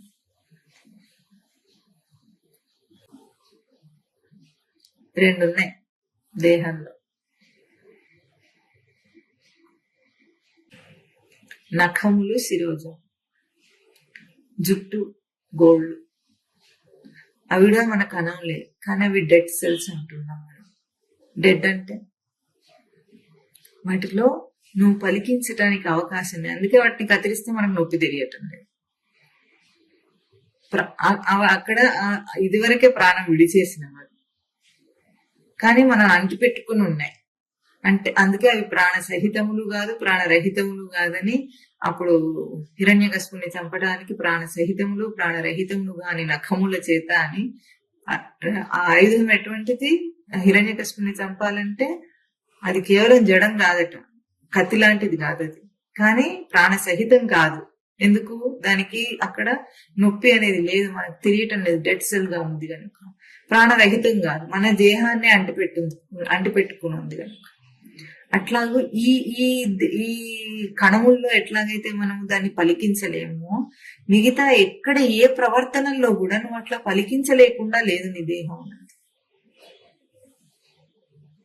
ఇవి ఉపమానం ఎందుకు చూపించినాయి అంటే, ఏ ఉనికి ఆధారమైన సృష్టి నుండి జగత్తును నువ్వు కల్పిస్తే ఆ జగత్తు ఎట్లా ఉంది? సృష్టికి అంటిపెట్టుకుని వేలాడు ఉంది నీ జుట్టులాగా. దాన్ని ఎప్పటికప్పుడు క్షవరం చేస్తున్నాడు. గోళ్ళు ఎప్పటికప్పుడు కత్తిరించుకుంటూ ఉండాలి. అంటే సృష్టి నుండే ఉనికి వస్తుంది, జగత్తు వస్తుంది. ఉనికితో వ్యాపించి ఉన్న సృష్టి నుండే నిస్సారమైన జగత్తు వస్తుంది. ఆ జగత్తు యొక్క సత్యత్వం ఎంత? గోళ్లలో ప్రాణం లేనంత. పట్టుకునే ఉంది మీరు. ఇప్పుడు జన్మ మరణం అనే రెండు ప్రవర్తనలకు ఆలవాలమై నిలిచింది తన దేహం. ఇప్పుడు పునరపి జననం పునరపి మరణం చేస్తున్న ఆ సంసార చక్రంలో ఎందుకు తిరుగాడుతున్నాడంటే, జన్మను ప్రయత్నం చేస్తున్నాడు, జన్మ లక్షణాన్ని పలికించడానికి. దాన్ని మరణం చేసుకుంటున్నాడు, ప్రతిక్షణం చేస్తున్నది అదే. ఎక్కడ గుర్తింపబడిందో జన్మకు పూర్ణత్వం, అక్కడ ఇంకా మరణం లేదు. ఇక్కడ జన్మ దానికి మళ్ళీ పుట్టవలసిన అవసరం లేదు. విడిచిపెట్టకపోతే మళ్ళీ కావాల్సిన అవసరం లేదు. తిన్నది అట్లాగే ఉందనుకోండి, మనకి మళ్ళీ తినవలసిన అవసరం లేదు. ఎట్లాగో అదే అన్నము యొక్క అర్థమే అంత, అదే భక్షణే. భక్షింపక మరి భక్షింపకోరనిది అన్నం. ఎట్లాగో ఒక్కసారి జన్మ అన్న ప్రవర్తన తాను ఇక్కడ ఆ దేహం నందు పలికించి గుర్తిస్తే మళ్ళీ ఇంకా పలికించాల్సిన అవసరం లేదు. ఎందుకు? తను విడిచిపెట్టలేదు కనుక. నీళ్లు తాగేసాం అనుకోండి, గ్లాస్ లో ఉన్న నీళ్లు తాగితే మళ్ళీ పట్టుకోవాలి. అట్లాగే ఉంటే ఖాళీ కాకపోతే, విడిచిపెట్టకపోతే మళ్ళీ నింపుకోవాల్సిన అవసరం లేదు. ఎట్లాగో జన్మను మరణం చేసుకోకపోతే మళ్ళీ జఠరేసేయడం లేదు తనకి. ఈ అభౌతికమైన జన్మ మరణములనే ఉపమానమును అర్థం చేసుకోవటానికి భౌతికంగా ఎంతో మనకు జన్మ అనే ఒక దేహంలో జన్మ, దేహంతో మరణం అనే ఉపమానము మనకు సృష్టి అందించింది. కానీ అది ఎంత ప్రొలాంగ్డ్ ప్రాసెస్ అంటే, ఎప్పుడో పుట్టేశాం, అప్పుడు పుట్టినప్పుడేమో తెలియలేదు, ఎప్పుడో చచ్చేదాకా ఇప్పుడు అంతదాకా అట్లాగే వదిలేయకుండా విచారణ చేసుకోవటానికి తన దేహంలో తాను చేస్తున్న ప్రతి ప్రవర్తన తనకు జన్మ మరణములు కారణమవుతుంది. ఎరుక లేకుండా ప్రవర్తిస్తే మరణమే. ఎరుకతో ప్రవర్తిస్తే జన్మ. ఎప్పుడైతే ఎరుక నిలిపిన జన్మయో దానికి మరణం లేదు. మరణం లేకపోతే ఈ జఠరం అనేది లేదు, జఠరే శయనం లేదు. మళ్ళీ ఇప్పుడు ఏ మురారి తనను దీని నుండి రక్షిస్తాడు? ఇప్పుడు మురారి అంటే తనకేమిటి? వలయాలని అంటున్నాం. ఎన్ని వలయాలు ఉన్నాయి మనకి? ఏ వలయాలు దాన్ని ఇది గుర్తించకుండా ఆపేస్తున్నాయి? ఎందుకు మనకి కదలికలో చైతన్యం ఒక్కసారి కూడా తెలియబడటం లేదు? ఏం ఆపేస్తుంది మనని?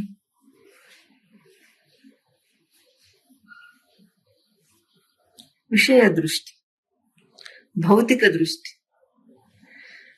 బయట బొమ్మని చూసి ఇది సత్యం అని అనుకున్నప్పుడు ఇంకా చైతన్యం మీద మనకు దృష్టి లేదు. ఎట్లాగైతే మనము ఎన్నోసార్లు ఈ ఉపమానం మననం చేస్తాం.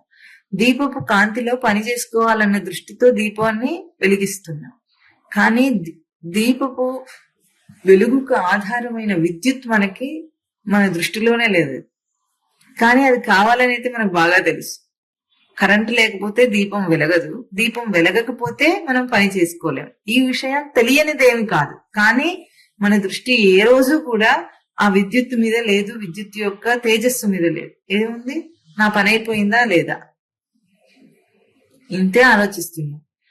అసలు నేను ఎందుకు ఈ విద్యుత్ ఈ దీపపు కాంతిలో పని చేసుకోవాలన్న ప్రశ్న కూడా వేసుకోము.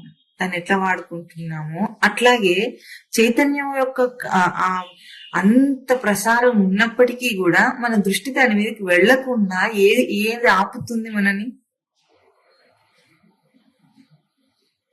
అదే జఠరమునకు రెండో అర్థం చూపించిన జృష్వయోహాని. విడిచిపెట్టబడుతోంది నీ చేత. వి గతి ప్రజన కాంత్యసన ఖాదనే శుద్ధాతు వయస్సు శబ్దానికి. ప్రవర్తన ఎందు ఒక ప్రకాశము, ఆ ప్రకాశము తాను గుర్తించుట, దీన్ని విడిచిపెట్టేస్తున్నాడు. ఇంత తేజోవంతమైన దాన్ని విడిచిపెట్టేస్తున్నాడు అంటే ఎట్లా ఉంటుంది? తనకు లోకంలో ఏదైనా విలువైన వస్తువు ఉంటే ఎట్లా దాచుకుంటాడు? దాన్ని ఎట్లా భద్రం చేసుకోవడానికి ప్రయత్నం చేస్తాడు?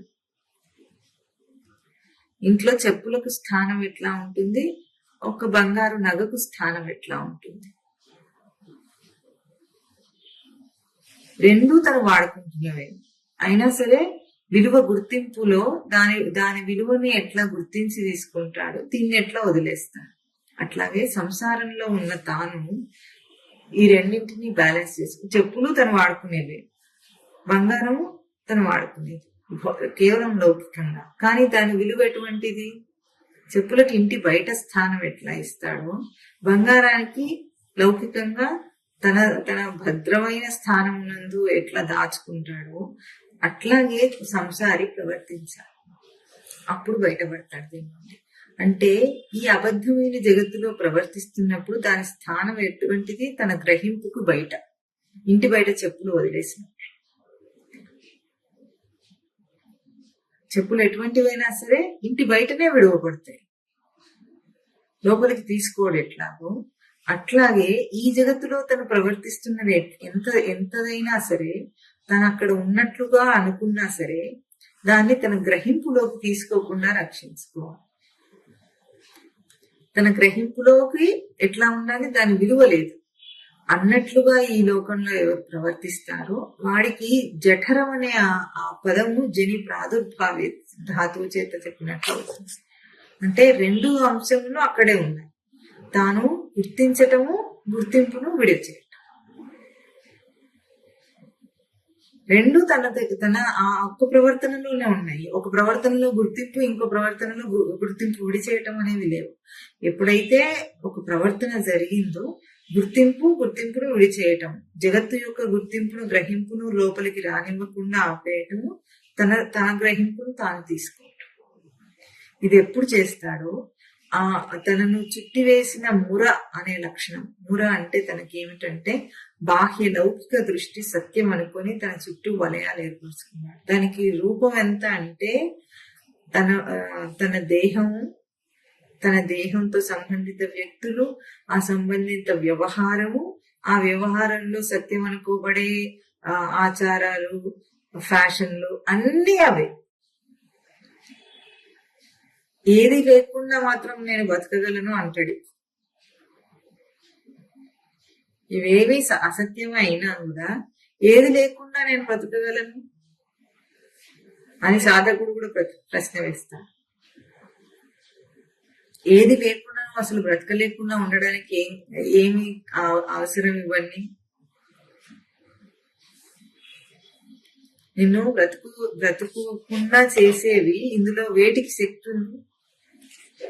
ఏదైనా ఒకటి పోయినా నువ్వేమైనా చచ్చిపోతావు దీంతో పాటుగా? ఫ్యాషన్ లేకపోతే చచ్చిపోతాడా? చదువు లేకపోతే చచ్చిపోతాడా? ఉద్యోగం లేకపోతే చచ్చిపోతాడా? తాను అనుకున్న భ్రాంతిలో కల్పించుకున్నవి వేలువైనా సమాజంలో స్టేటస్ లేకపోతే చచ్చిపోతాడా? ఏం చచ్చిపోడు, ఏం కాదు. తన వారనబడే వారు ఎవరైనా చచ్చిపోతే వీడు చచ్చిపోతాడా? లేదు, అట్లా కూడా లేదు. తన దేహమే పోయినా జీవుడు ఉంటాడని చెప్తుంది శాస్త్రం. తనే మాట్లాడుతున్నాడు కదా, పుట్టుక చావు అన్న మరణం అనే రెండు పదాలను మాట్లాడటంలో తను కూడా మాట్లాడుతుంది. ఇప్పుడు ఈ వలయాల్లో నిన్ను బంధించింది ఏమిటి? కేవలం నువ్వు సత్యం అన్నదే నిన్ను బంధించింది. సత్యమని నువ్వు వాటికి విలువని ఇవ్వటం నిన్ను బంధించింది. అందుకే ఈ కాలంలో మనుషులు చెప్పులు కూడా తీసుకెళ్లి లోపల దాచుకుంటారు, చెప్పులను లోపల అల్మార కట్టించేసుకుంటారు. అంటే విషయ దృష్టిలో విడిచిపెట్టవలసిన వాటిని బయట తిరిగి వస్తే వాటిని బయట విడిచిపెట్టవలసిన వాటిని ఇంట్లో లోపలికి తీసుకెళ్లి దాచుకుంటున్నట్లుగా ఈ అబద్ధమైన సంసారాన్ని కూడా లోపలికి తీసుకెళ్లి గ్రహింపులో సత్యం అని దాచిపెట్టుకుంటారు. చెప్పుల దగ్గరే వీడికి తెలివి లేకపోతే ఇంకా సంసారం అసత్యం అని ఎన్నటికి తెలుస్తుంది? కత్తిరించవలసిన గోర్లకి పాలిష్ వేస్తుంటాడు, దానికి నెయిల్ ఆర్ట్ ఒకటి.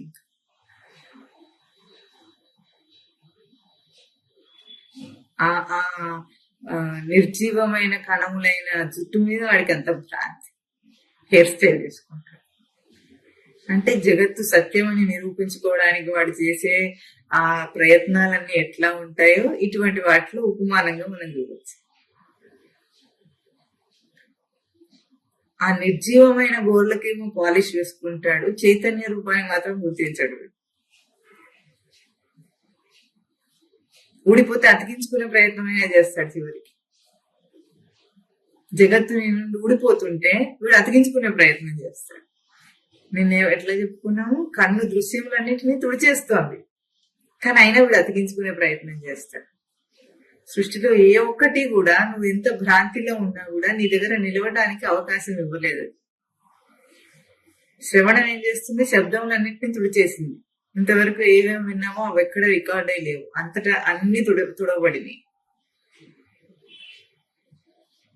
ఎన్ని దృశ్యములు చూసావో అవన్నీ తుడిపివేయబడినాయి. ఎన్ని స్పర్శల చేత ఆనందించి తృప్తిపడ్డామో అవన్నీ తుడిపివేయబడినాయి. ఎన్ని రుచులు చూసావో అన్ని రుచులు తుడిపివేయబడినాయి. ఇప్పుడు ప్రస్తుతం నాలుగుకి ఏ రుచి మిగిలింది? ఏ రుచి మిగిలింది నాలుకకు? తన రుచి తనకే ఉంది. లాలాజలంతో తడపబడి ఉంది కదా, అంతే. ఇందాకనే లడ్డు తిన్నాను అంటాడు, లేదా గులాబ్ జామున్ తిన్నాను అన్నాడు అనుకోండి, ఎంతసేపు ఉంటుంది నాలుక మీద రుచి? ప్రయత్నపూర్వకంగా నీళ్లు తాగకుండా కాసేపు నిలుపుకుందాం అనుకున్నా ఓ 10 నిమిషాల తర్వాత రుచి అంతా పోయింది. నీ ఇంద్రియములే వాటన్నిటినీ ఇంద్రియార్థములని చెప్పబడే ఇంద్రియ గ్రహింపులన్నింటినీ తుడిచేసి నీ గ్రహింపు దాకా అవి రాలేవని చెబుతూ ఉంటే బయటది సత్యమన్న కేవలం ఒకే ఒక్క దృష్టి వీడిని బంధించింది. జగత్తు వీడిని బంధించలేదు, జగత్తు సత్యం అనే దృష్టి వీడిని బంధిస్తోంది. అందుకే ఈ జగత్తునందే సత్యమని ఏ దృష్టి చేత బంధింపబడ్డాడో అసత్యం అని తెలుసుకుంటే ఆ దృష్టి చేత బయటపడతాడు. జగత్తుని తీసేసి కొట్టేసి తుడిపేసే అవసరం ఏం లేదు వీడికి. నాశనం చేసేసి బాంబు వేసి, న్యూక్లియర్ బాంబు వేసి అన్నిటిని ధ్వంసం చేసి జగత్తు లేదు, నువ్వు అట్లంతా చేయవలసిన అవసరం లేదు. ఇది సత్యం కాదన్న ఒక్క దృష్టి నీకు వస్తే ఈ జగత్తులో నువ్వు బంధ విముక్తుడు అయిపోతావు. జీవుడే జీవన్ముక్తుడు అవుతాడు. జీవుడు అంటే బంధంలో ఉన్నవాడు, పునరపి జననం పునరపి మరణమును అనుభవిస్తున్నవాడు. ప్రవర్తనలో తన ప్రయత్నమును విడిచిపెట్టడము, తన ఏది ప్రయోగించాడో దాని అందు దృష్టి లేకుండా మరణమును అనుభవించడము అనే ఏ జీవుడు చేశాడో ఆ జీవుడే జీవన్ముక్తుడు అవుతాడు, అంటే జీవితం నుండి ముక్తిని పొందుతాడు. అట్లాగే ఈ నిన్ను చుట్టేసిన వీటి నుండే, ఈ జగత్తు నుండే, జగత్ పదార్థముల నుండే అది సత్యం కాదని ఎప్పుడు తెలుసుకుంటావో అవే నిన్ను ముక్తుడిని చేస్తాయి. ముక్తుడు అవడానికి ఇంకో కోర్సు ఏం లేదు అక్కడ. ఇంకొక లోకం సృష్టింపబడదు, ఆ లోకంలో వెళ్ళి నేను అక్కడెక్కడో ఉంటే అది అవుతుందని కేవలము ఇక్కడ ప్రవర్తించి అది అసత్యం అన్నట్టు. ఇంత మాత్రమే తేడా. ఎంత సూక్ష్మమైన తేడా అది. దుస్తరమైన దాన్ని సుసుఖం చేస్తుంది, దాటలేను అనుకున్న దాన్ని దాటింపజేస్తుంది. అట్లాగే జ్ఞాని దేహధారిగా ప్రవర్తిస్తున్నాడు. ఈ దేహమే, ఈ దేహ ప్రవర్తనే, ఈ దేహ అవసరాలే ఈ జీవుణ్ణి సత్యం అనుకుంటే బంధిస్తున్నాయో ఆ దేహమే, ఆ దేహ అవసరాలతో ప్రవర్తించే జ్ఞాని అసత్యం అని తెలుసుకుని ముక్తిని పొందుతున్నాడు. ఇది మూరవేష్టనే ధాతు తనకి. ఇప్పుడు జగత్తు తనకు ఉపకారం చేస్తుందా, అపకారం చేస్తుందా?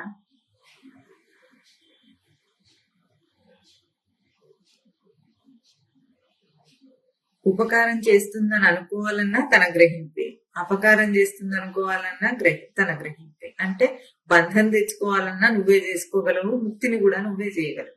జగత్తుకు చేయడానికి దానికి స్వతంత్రంగా ఏ చైతన్యం లేదు కనుక దాన్ని ఆరోపించడానికి, దాని మీద నింద వేయటానికి అది అర్హం కాదు. ఏది అర్హం కాదు. అప్పటికి సంసారం కూడా అర్హం కాదు నువ్వు నిందించటానికి. ఈ సంసారం వల్ల ఇదయింది, ఈ జగత్తు వల్ల ఇదయింది, ఈ లోకంలో ఇట్లా ఉండబెట్టేదయింది అనటానికి ఏది అర్థం కాదు.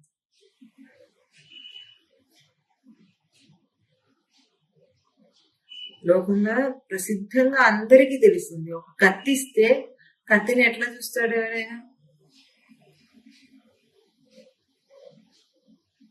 ఒక నిప్పులు పెట్టని చూశాడు అనుకోండి, ఎట్లా చూస్తాడు? ఒకడు సిగరెట్ తాగేవాడు ఏమనుకుంటాడు? సిగరెట్ వెలిగించడానికి ఇది ఉపయోగపడుతుంది అనుకుంటాడు. ఇంకోవాడు ఏమనుకుంటాడు? పక్కింటి వాడి ఇంటికి నిప్పు పెట్టడానికి ఉపయోగపడుతుంది అనుకుంటాడు. లేకపోతే చలిమంట కాచుకోవడానికి ఉపయోగపడుతుంది అనుకుంటాడు. ఇంకొకడు జ్యోతి వెలిగించడానికి ఉపయోగపడుతుంది అనుకుంటాడు. అప్పుడు దాని యొక్క ఆ వస్తువు యొక్క సత్యం ఏమి లేదు అక్కడ. దేనికి ఉపయోగపడుతుందని అక్కడ సత్యత్వం ఏమి లేదు. ఎట్లాగో ఈ జగత్తులో నువ్వు కల్పించుకున్న నీ వలయాలన్నిటిలో నువ్వు బయటపడటానికి అవే నీకు దోహదం చేస్తున్నాయి. అంటే ముర అరి అంటే రుగతో ధాతువు చేత ప్రవర్తింపజేయి.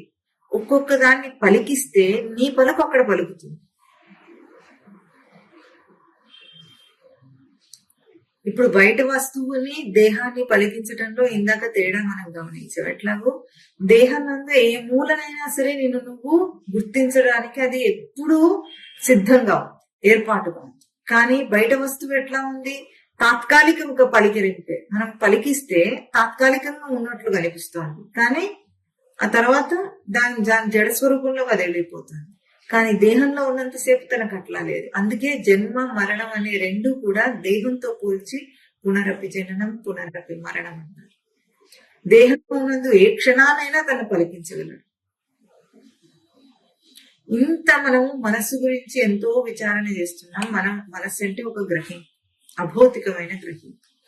ఇప్పుడు ఆ మనస్సు ఎక్కడుంది దేహంలో?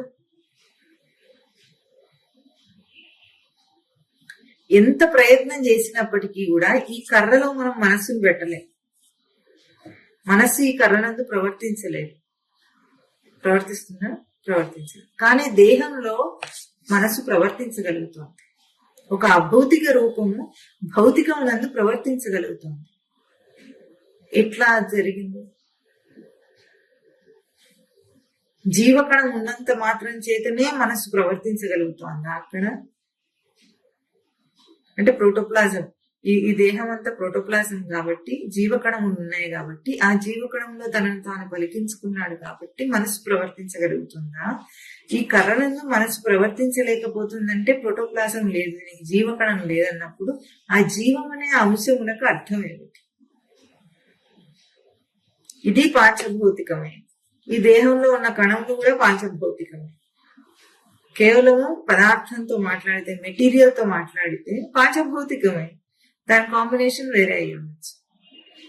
అంత మాత్రం చేతనే ఆ మనస్సు అక్కడ ప్రవర్తించగలుగుతుందా?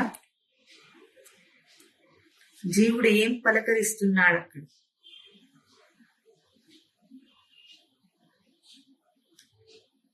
దాన్ని ఆర్గానిక్, ఇన్ఆర్గానిక్ అని ఇక్కడ స్వామివారు మనకి చెప్తున్నారు. ఆర్గానిక్ అంటే అవయవ సంబంధమైందని, ఇక్కడ ఆర్గానిక్ అంటే మనము కేవలం లోకంలో ఆర్గానిక్ అనే పదాన్ని వాడుతున్న అర్థం తీసుకోకూడదు.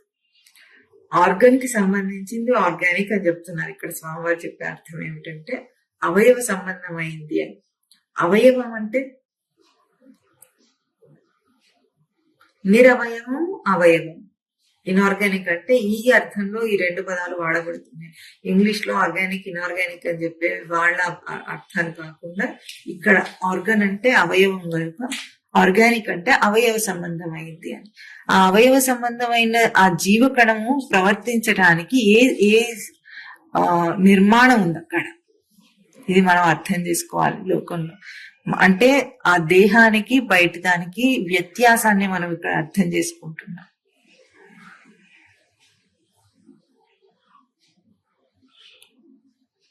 అదే మనం మళ్ళీ ఇంకొక ఉపమానంలో ఎట్లా మననం చేస్తున్నామో, ఒక శిలని దేవుడు చేయగలం మనం.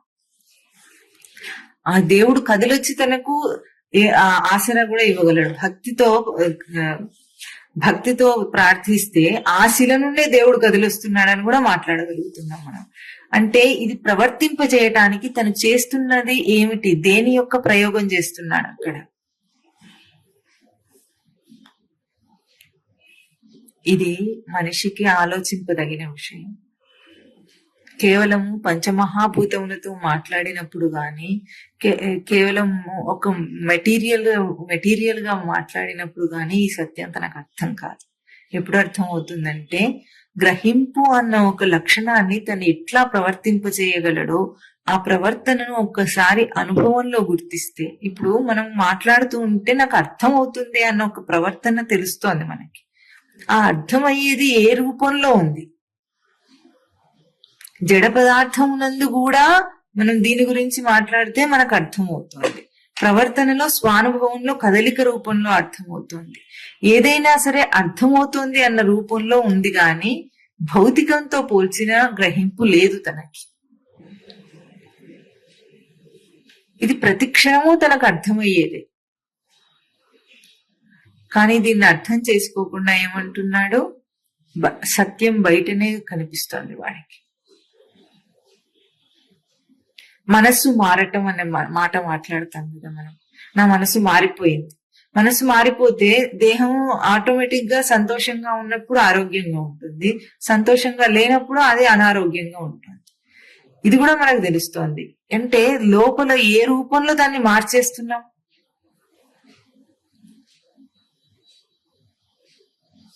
ఇప్పుడు వైరింగ్ అంతా ఏర్పాటు చేస్తుంటే ఎక్కడైనా సరే మనం ఆ కరెంట్ సప్లై చేసినప్పుడు ఆ వైరింగ్ ఏర్పాటు అయ్యింది కనుక మనకి ఏది కావాలంటే అది వెలుగుతోంది, తిరుగుతోంది, కరెంటుతో ఏదైనా పనిచేస్తోంది. ఇప్పుడు ఆ వైరింగ్ అనేది లోపల కేవలము ఈ ప్రోటోప్లాస్మిక్ కణముల ద్వారా ఉందా, లేదా ఈ కణములనే ఈ భౌతిక రూపానికంటే అభౌతిక కణం ఒకటి ఉందా అక్కడ? అభౌతిక కణము అంటే జీవాన్ని పలికించటానికి భౌతిక దేహం ఎట్లా కనిపిస్తుందో అభౌతికమైన ఒక కణము తనకుంది. కణ శబ్దే కణ నిమిలనే ధాతువు అది చెప్తోంది. ఈ భౌతికమైనది దానికి ఉపమానం అంతే.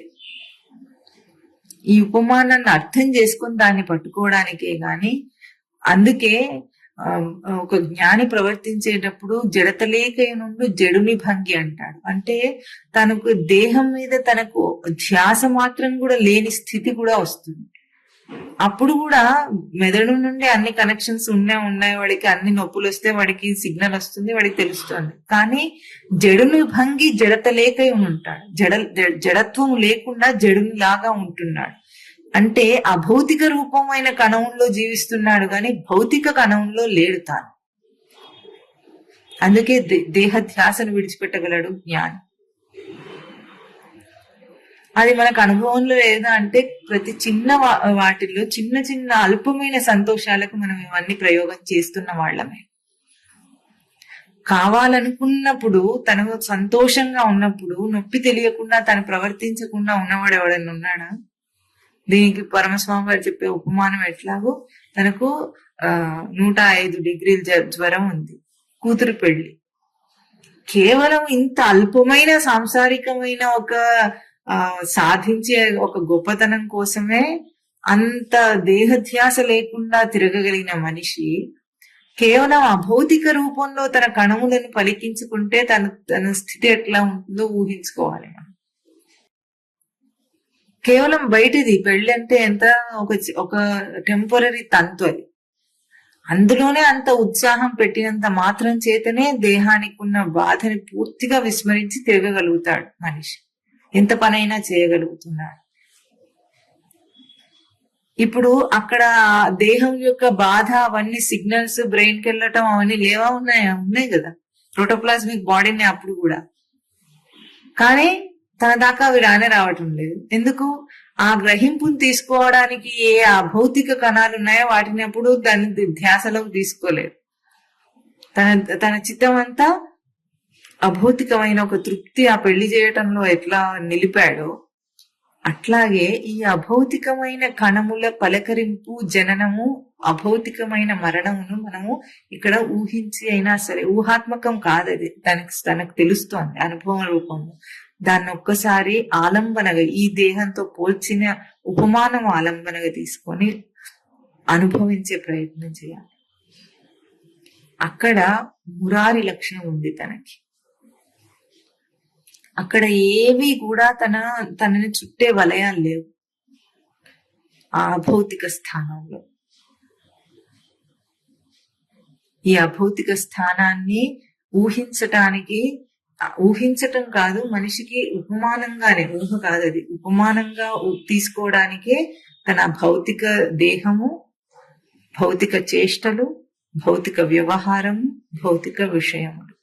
జగత్తు ఎట్లా సృష్టింపబడిందంటే తనను సృష్టి యొక్క రచనను స్పష్టంగా గుర్తించటానికి సృష్టింపబడింది కనుకనే ఇంత నీచానికి అల్పబుద్ధులుగా మిగిలిపోయిన మనుషులు కూడా, ఎన్నో అవసరం లేనివన్నీ కల్పించుకున్న వాడు కూడా చివరికి తన స్వరూపాన్ని వదిలేయలేక వాటిల్లోంచే తన స్వరూపాన్ని తీసుకునే ప్రయత్నంలో ఏనాటికైనా ఎదుగుతున్నవాడే గాని పతనమును పొందుతున్నవాడు కాదు. బాధ చేతనైనా సరే బోధనే అనుభవించగలడు. తాను ఎంత కల్పించుకున్న నీచమైన సంసారం అయినా సరే తనకు బోధయే చేస్తుంది కానీ బాధించి బంధించదు వాడిని. దీనికి రుజువు ఏమిటంటే, ప్రతి మనిషిని కదిలిస్తే ఒక్కడైనా సరే నాకు కష్టం పోవాలి అన్న మాట అనకుండా నాకు కష్టం చాలా బాగుంది అని అన్నాడు. నాకు ప్రశాంతత కావాలి, నాకు సుఖం కావాలి, నాకు శాంతి కావాలి అనేవాడే ఉంటాడు గాని నాకు అవి వద్దు అనేవాడు ఎక్కడా ఉండడు. ఎందుకంటున్నాడు? తన సంసారమే తనకు ఎట్లా బుద్ధి చేకూరుస్తుంది. ఇహ దుస్తారే సంసారే కృపయా పాహి. దాటశక్యం లేని దాన్ని కూడా నిన్ను దాటింపజేస్తుంది. ఇంతవరకు నువ్వు దాటి రాలేదా? ఎన్ని సాంసారిక విషయాల్లో, ఇబ్బందుల్లో కష్టం అనుకున్న ఆ స్థితి నుండి బయటికి వచ్చేసి ఇప్పుడు అది లేదు అన్నట్లుగా నిశ్చింతగా హాయిగా ఉన్నాడా లేడా? బయట విషయాల వల్ల, మనుషుల వల్ల, దేహం వల్ల నొప్పులు, బాధలు, రోగాలు ఎన్ని వచ్చినాయి, అన్ని పోయినాయా లేదా? అక్కడ తాను పలికించింది అభౌతిక కణములన, భౌతిక కణములన? దేన్ని పలికించుకొని తనను తాను నిలుపుకున్నాడు? అది అభౌతిక జన్మ. తన ప్రతి క్షణం ఆ అభౌతిక కణ లక్షణములను పలికించి నిలుపుకొని అక్కడ జన్మను పలకరిస్తున్నాడు. కేవలం గుర్తింపు లేనంత మాత్రం చేత ఆ అభౌతిక పలకరింపు జన్మకి మరణం అవుతుంది. ఆ జన్మ మరణం అయింది. అందుకే చేసిందే మళ్ళీ మళ్ళీ చేస్తున్నాడు. పుట్టిన దేహాలతోనే మళ్ళీ చచ్చి మళ్ళీ మళ్ళీ పుడుతున్నాడు. పునరపి జననం పునరపి మరణం పునరపి జననీ జఠరైసేన. భౌతికంగానే ఇది కేవలం భౌతికంగా దేహంతో పుట్టుక చావులతో చెబితేనే మళ్ళీ ఆ గర్భ నరకాన్ని అనుభవించాలంటే కేవలం మనము లోపలున్న మలమూత్రాలు బయటికి వస్తేనే ఇంత వాసన బాధ భరించలేని కంపుని ఆ తల్లి గర్భంలో ఉన్న శిశువు ఆ చిన్న ఒక సంచిలో ఒక పాలిథిన్ బ్యాగ్ లో వేసినట్టు వాడు పడుంటాడు గర్భ సంచిలో. ఎట్లా కదలికలు లేకుండా స్వేచ్ఛ లేకుండా 9 నెలలు అక్కడ పడుండి ఆ చైతన్య రూపంలోనే ఉన్నాడు. మరి వాడు చైతన్యం లేక జడంగా లేడే. ఆ నరకాన్ని అనుభవించి మళ్ళీ బయటకు వచ్చి మళ్ళీ ఆ నరకం వైపుకు వెళ్ళిపోతున్నాడు. ఇది ఎట్లా ఉంటుందో బాధాకరంగా ఊహించుకుంటే ప్రతి విషయమునందు మనం పలకరించి అభౌతికమునైన దాన్ని పలకరించి భౌతికమైంది సత్యం అని మాట్లాడితే అంత నరకప్రాయంగా ఉంటుంది. అందుకే ఈ సంసారం నరకంగా కనిపిస్తుంది. ప్రతి విషయం తనని లోపల మనసుని పిండేసినట్టుగా బాధిస్తుంది. సాంసారిక విషయం సుఖంగా ఉన్నానని భ్రాంతిలో అనుకున్నా దాన్ని విడిచిపెడుతున్నాడు గనుక దానికి రుజువు ఏమిటి? అంత సుఖాన్ని నువ్వు ఎందుకు విడిచిపెట్టావు? ఎంతో ప్రీతికరంగా కొనుక్కున్న బట్టలని నీకు సుఖాన్ని ఇస్తున్నాయి అనుకుంటే విడవకుండా కట్టుకొని ఉండాలి. అంత సుఖాన్ని ఇచ్చిన దాన్ని నువ్వు ఎందుకు విడిచిపెట్టావు? నిన్ను బాధించింది కనుక నాకు ఇది వద్దు అని అనిపిస్తుంది నీ చేత. ఆ గర్భ నరకాన్ని తల్లి యొక్క గర్భంలో భౌతికంగా శిశువు ఎట్లా అనుభవిస్తాడో ఆ అనుభవించే కాలం ఏమిటంటే నిద్రాణంగా తన విషయమునందు ప్రవర్తించటానికి ముందు తనకున్న స్థితి. విషయంలోకి వెళ్ళటం అంటే దాన్ని జన్మ చేసుకుంటావా మరణం చేసుకుంటావా? గర్భంలో ఉన్నావు ఇప్పుడు అంటే నిద్రాణంగా ఉన్నావు. పుట్టుక ఎట్లాగో భౌతికంగా ఒక విషయం నందు నీ ప్రవర్తన అట్లా. దాన్ని జన్మ చేస్తావా మరణం చేస్తావా? రచన చేత జన్మయే చేయగలడు, తన ఉనికినే ప్రవర్తింపజేయగలడు, పలకరించగలడు. కానీ గ్రహింపు దోషం చేత గ్రహింపులో లోపం చేత ఏం చేస్తాడు? దాన్ని మరణం చేసుకుంటాడు. మళ్ళీ గర్భంలోకి నిద్రాణమైన స్థితిలోకి వెళ్ళాలి. ఆ నిద్రాణమైన స్థితిలో ఎట్లాగైతే గర్భస్థ శిశువు తనను తాను ఏర్పాటు చేసుకుంటాడు. బయటికి రాగానే స్వామి నీ ధ్యానమే చేస్తాను, నాకు ఇంకొకటి వద్దు అని ఎట్లాగైతే ఆ గర్భంలో ఉన్న నరకం అనుభవిస్తుంటాడో నిద్రాణమైన ప్రవర్తన లేని నిద్రాణమైన స్థితిలో ఉన్న జీవుడు సంకల్పానికి ముందు అట్లాగే ఏర్పాటయ్యి సంకల్పం చేసి ప్రవర్తన అన్నది చేయగానే దాన్ని జన్మ చేసుకుంటాడో మరణం చేసుకుంటాడో తెలియటం లేదు. అది జన్మ మరణం అని అందులో వలయంలో కొట్టుకున్నట్లు. అప్పుడు అక్కడ హే మురారే కృపయా పారే. హే మురారే, ఎవరా మురారే? దాన్ని ప్రవర్తింపజేయగల చైతన్య రూపుడు గ్రహింపు స్వరూపుడు నీవే. ఇంకొక మురారి వచ్చి రక్షించడు. సంకల్పం మాత్రం వచ్చిందంటే నేను బయటికి వెళ్ళబోతున్నాను అన్నప్పుడే గుర్తించు ఏమిటి? అభౌతికమైన కణమును పలికరిస్తున్నావు. నీ జీవం అక్కడ నిలపబోతున్నావు, దాన్ని జీవింపజేయబోతున్నావు. జన్మ ప్రకాశిస్తే ఇంకా దానికి అంధకారమే లేదు. జ్యోతి వెలిగిన తర్వాత మళ్ళీ దాన్ని వెలిగించే అవసరం లేదు. ఆ జ్యోతి వెలుగుతూనే ఉంటుంది. ఎంతటి చీకటినైనా సరే ఒక చిన్న జ్యోతి ఎట్లాగైతే అక్కడ లేకుండా చేస్తుందో అట్లాగే ఒక్కసారి జన్మ అన్న అవకాశాన్ని అక్కడ ఒక్క ప్రవర్తనలో తాను అనుభవిస్తే ఇంకా తనకు అక్కడ మరణం లేదు. ఇది తన మురారి లక్షణం. అది దుస్తరమైన దాన్ని కూడా దాటించగలుగుతుంది. ఏది దుస్తరమైంది? ఇప్పుడు కేవలం నీకు సత్యం అనిపించి దుస్తరం అనిపిస్తుంది. ఇప్పుడు నాకు అర్థమైంది ఇది సత్యం కాదని. ఇంత మాత్రం చేతనే జగత్తు లేదన్న సత్యం మాత్రం తాను అనుభవించినంత మాత్రం చేతనే ఈ జగత్తును లేనిదిగా చేయగలుగుతున్నాడు. అది గోవిందుణ్ణి భజించటం. గోవిందుణ్ణి భజన చేయటం అంటే ఏమిటి? ఈ లక్షణాన్ని పలకరించటం. ఆ అభౌతికమైన కణముల్లో తనను ఉనికిని పలకరించి దాన్ని ఇమిడ్చేటట్లుగా ప్రతి ప్రవర్తనలో ఇముడ్చుకునేటట్లుగా ఈ అవకాశము తనకి ఎల్లప్పుడూ ఓపెన్. దానికి కావలసిన అవసరం ఏమిటి, ఎన్ని డిగ్రీలు చదవాలి, ఏం చదవనక్కర్లేదు. ఏ భాష రావాలి, ఏ భాష రానక్కర్లేదు. సృష్టి భాష రావాలి తనకి. సృష్టి భాషనే స్వామివారి ఇక్కడ మనకి బుద్ధి భాష అని చెప్తున్నారు. ఉనికిని తెచ్చి నిలుపుకున్న ఆ భాష వ్యక్తం అయితే ఇంకా తనకి జనన మరణ ప్రవాహ రూపమైన భౌతికంగా జన్మ లేదు, అభౌతికంగా కూడా తనకి ప్రవర్తనలో ఇరుక్కోవలసిన అవసరం లేదు. ఎప్పుడైతే పరిపక్వం అవుతుందో ఆ కర్మలన్నీ ఎట్లాగైతే దోసపండు పండిపోతే తొడిమ దానంతటితే ఊడిపోతుంది, ఎంతో స్పష్టంగా కనిపిస్తుందో అట్లాగే కర్మ తనని అదే విడిపోతుంది. దానికి అదే రుజువు. చదువుకున్నవాడు పాస్ అయిపోయిన వాడిని మళ్ళీ ఆ క్లాస్ లో చదివేశారు అంతే. ఇంకా మనం అక్కడ ఉన్నామంటే అక్కడ మనకి ఇంకా పరిపక్వత రాలేదని అర్థం. అందుకే జనని పునరపి జనని జఠరేసేన, మళ్ళీ ఆ నిద్రాణమైన స్థితిలో ఉండి గర్భస్థ శిశువుగా ఉండి ఎట్లాగైతే సంకల్పం చేస్తున్నాడో, భౌతిక కణాలన్నింటినీ ఏర్పాటు చేసుకుంటున్నాడో బయటికి వచ్చి ప్రవర్తించడానికి, మళ్ళీ సంకల్పాన్ని ఆ బీజస్యాంతరి అంకుర జగదిదం నిర్వికల్ప స్థితిలో ఉన్న దాన్ని మళ్ళీ తను ఏం చేస్తున్నాడు, ఆ నిద్రాణమైన స్థితిలో మళ్ళీ పలకరించడానికి ఏర్పాటు చేసుకుంటున్నాడు. అట్లా ప్రతి క్షణము జీవుడు చేసే ప్రయత్నమే ఈ జగత్తు యొక్క సృష్టి, జగత్తు రావడానికి కారణం. లేకపోతే లేని జగత్తులో ఎన్ని పరిస్థితిగతులు విషయములు ఎట్లా క్రియేట్ అవుతున్నాయి, ఇన్సిడెంట్స్ అన్ని ఎట్లా క్రియేట్ అవుతున్నాయి ప్రతి క్షణం. ఎవరు చేస్తున్నారు? సినిమా ముందుకు సాగాలంటే ఒక డైరెక్టర్ ఉండి ఇది ఈ సిచ్యువేషన్ తర్వాత ఈ సీన్ తర్వాత ఇంకొక సీన్ రావాలి, ఇంకొక సీన్ రావాలి, ఇంకొక సీన్ రావాలని చెప్తాడు. వాడు ఉన్నాడు గనుక చేస్తాడు. ఇక్కడ ఏ డైరెక్టర్ కి అవసరం ఉంది గనక ఒక సీన్ ని మళ్ళీ క్రియేట్ చేస్తున్నాడు. నీ జీవితంలో నువ్వే ఇంకొక సన్నివేశాన్ని క్రియేట్ చేసుకొని అక్కడ సృష్టించుకుంటున్నావు. దేహం ఉన్నంతసేపు అది ఆగటం లేదు.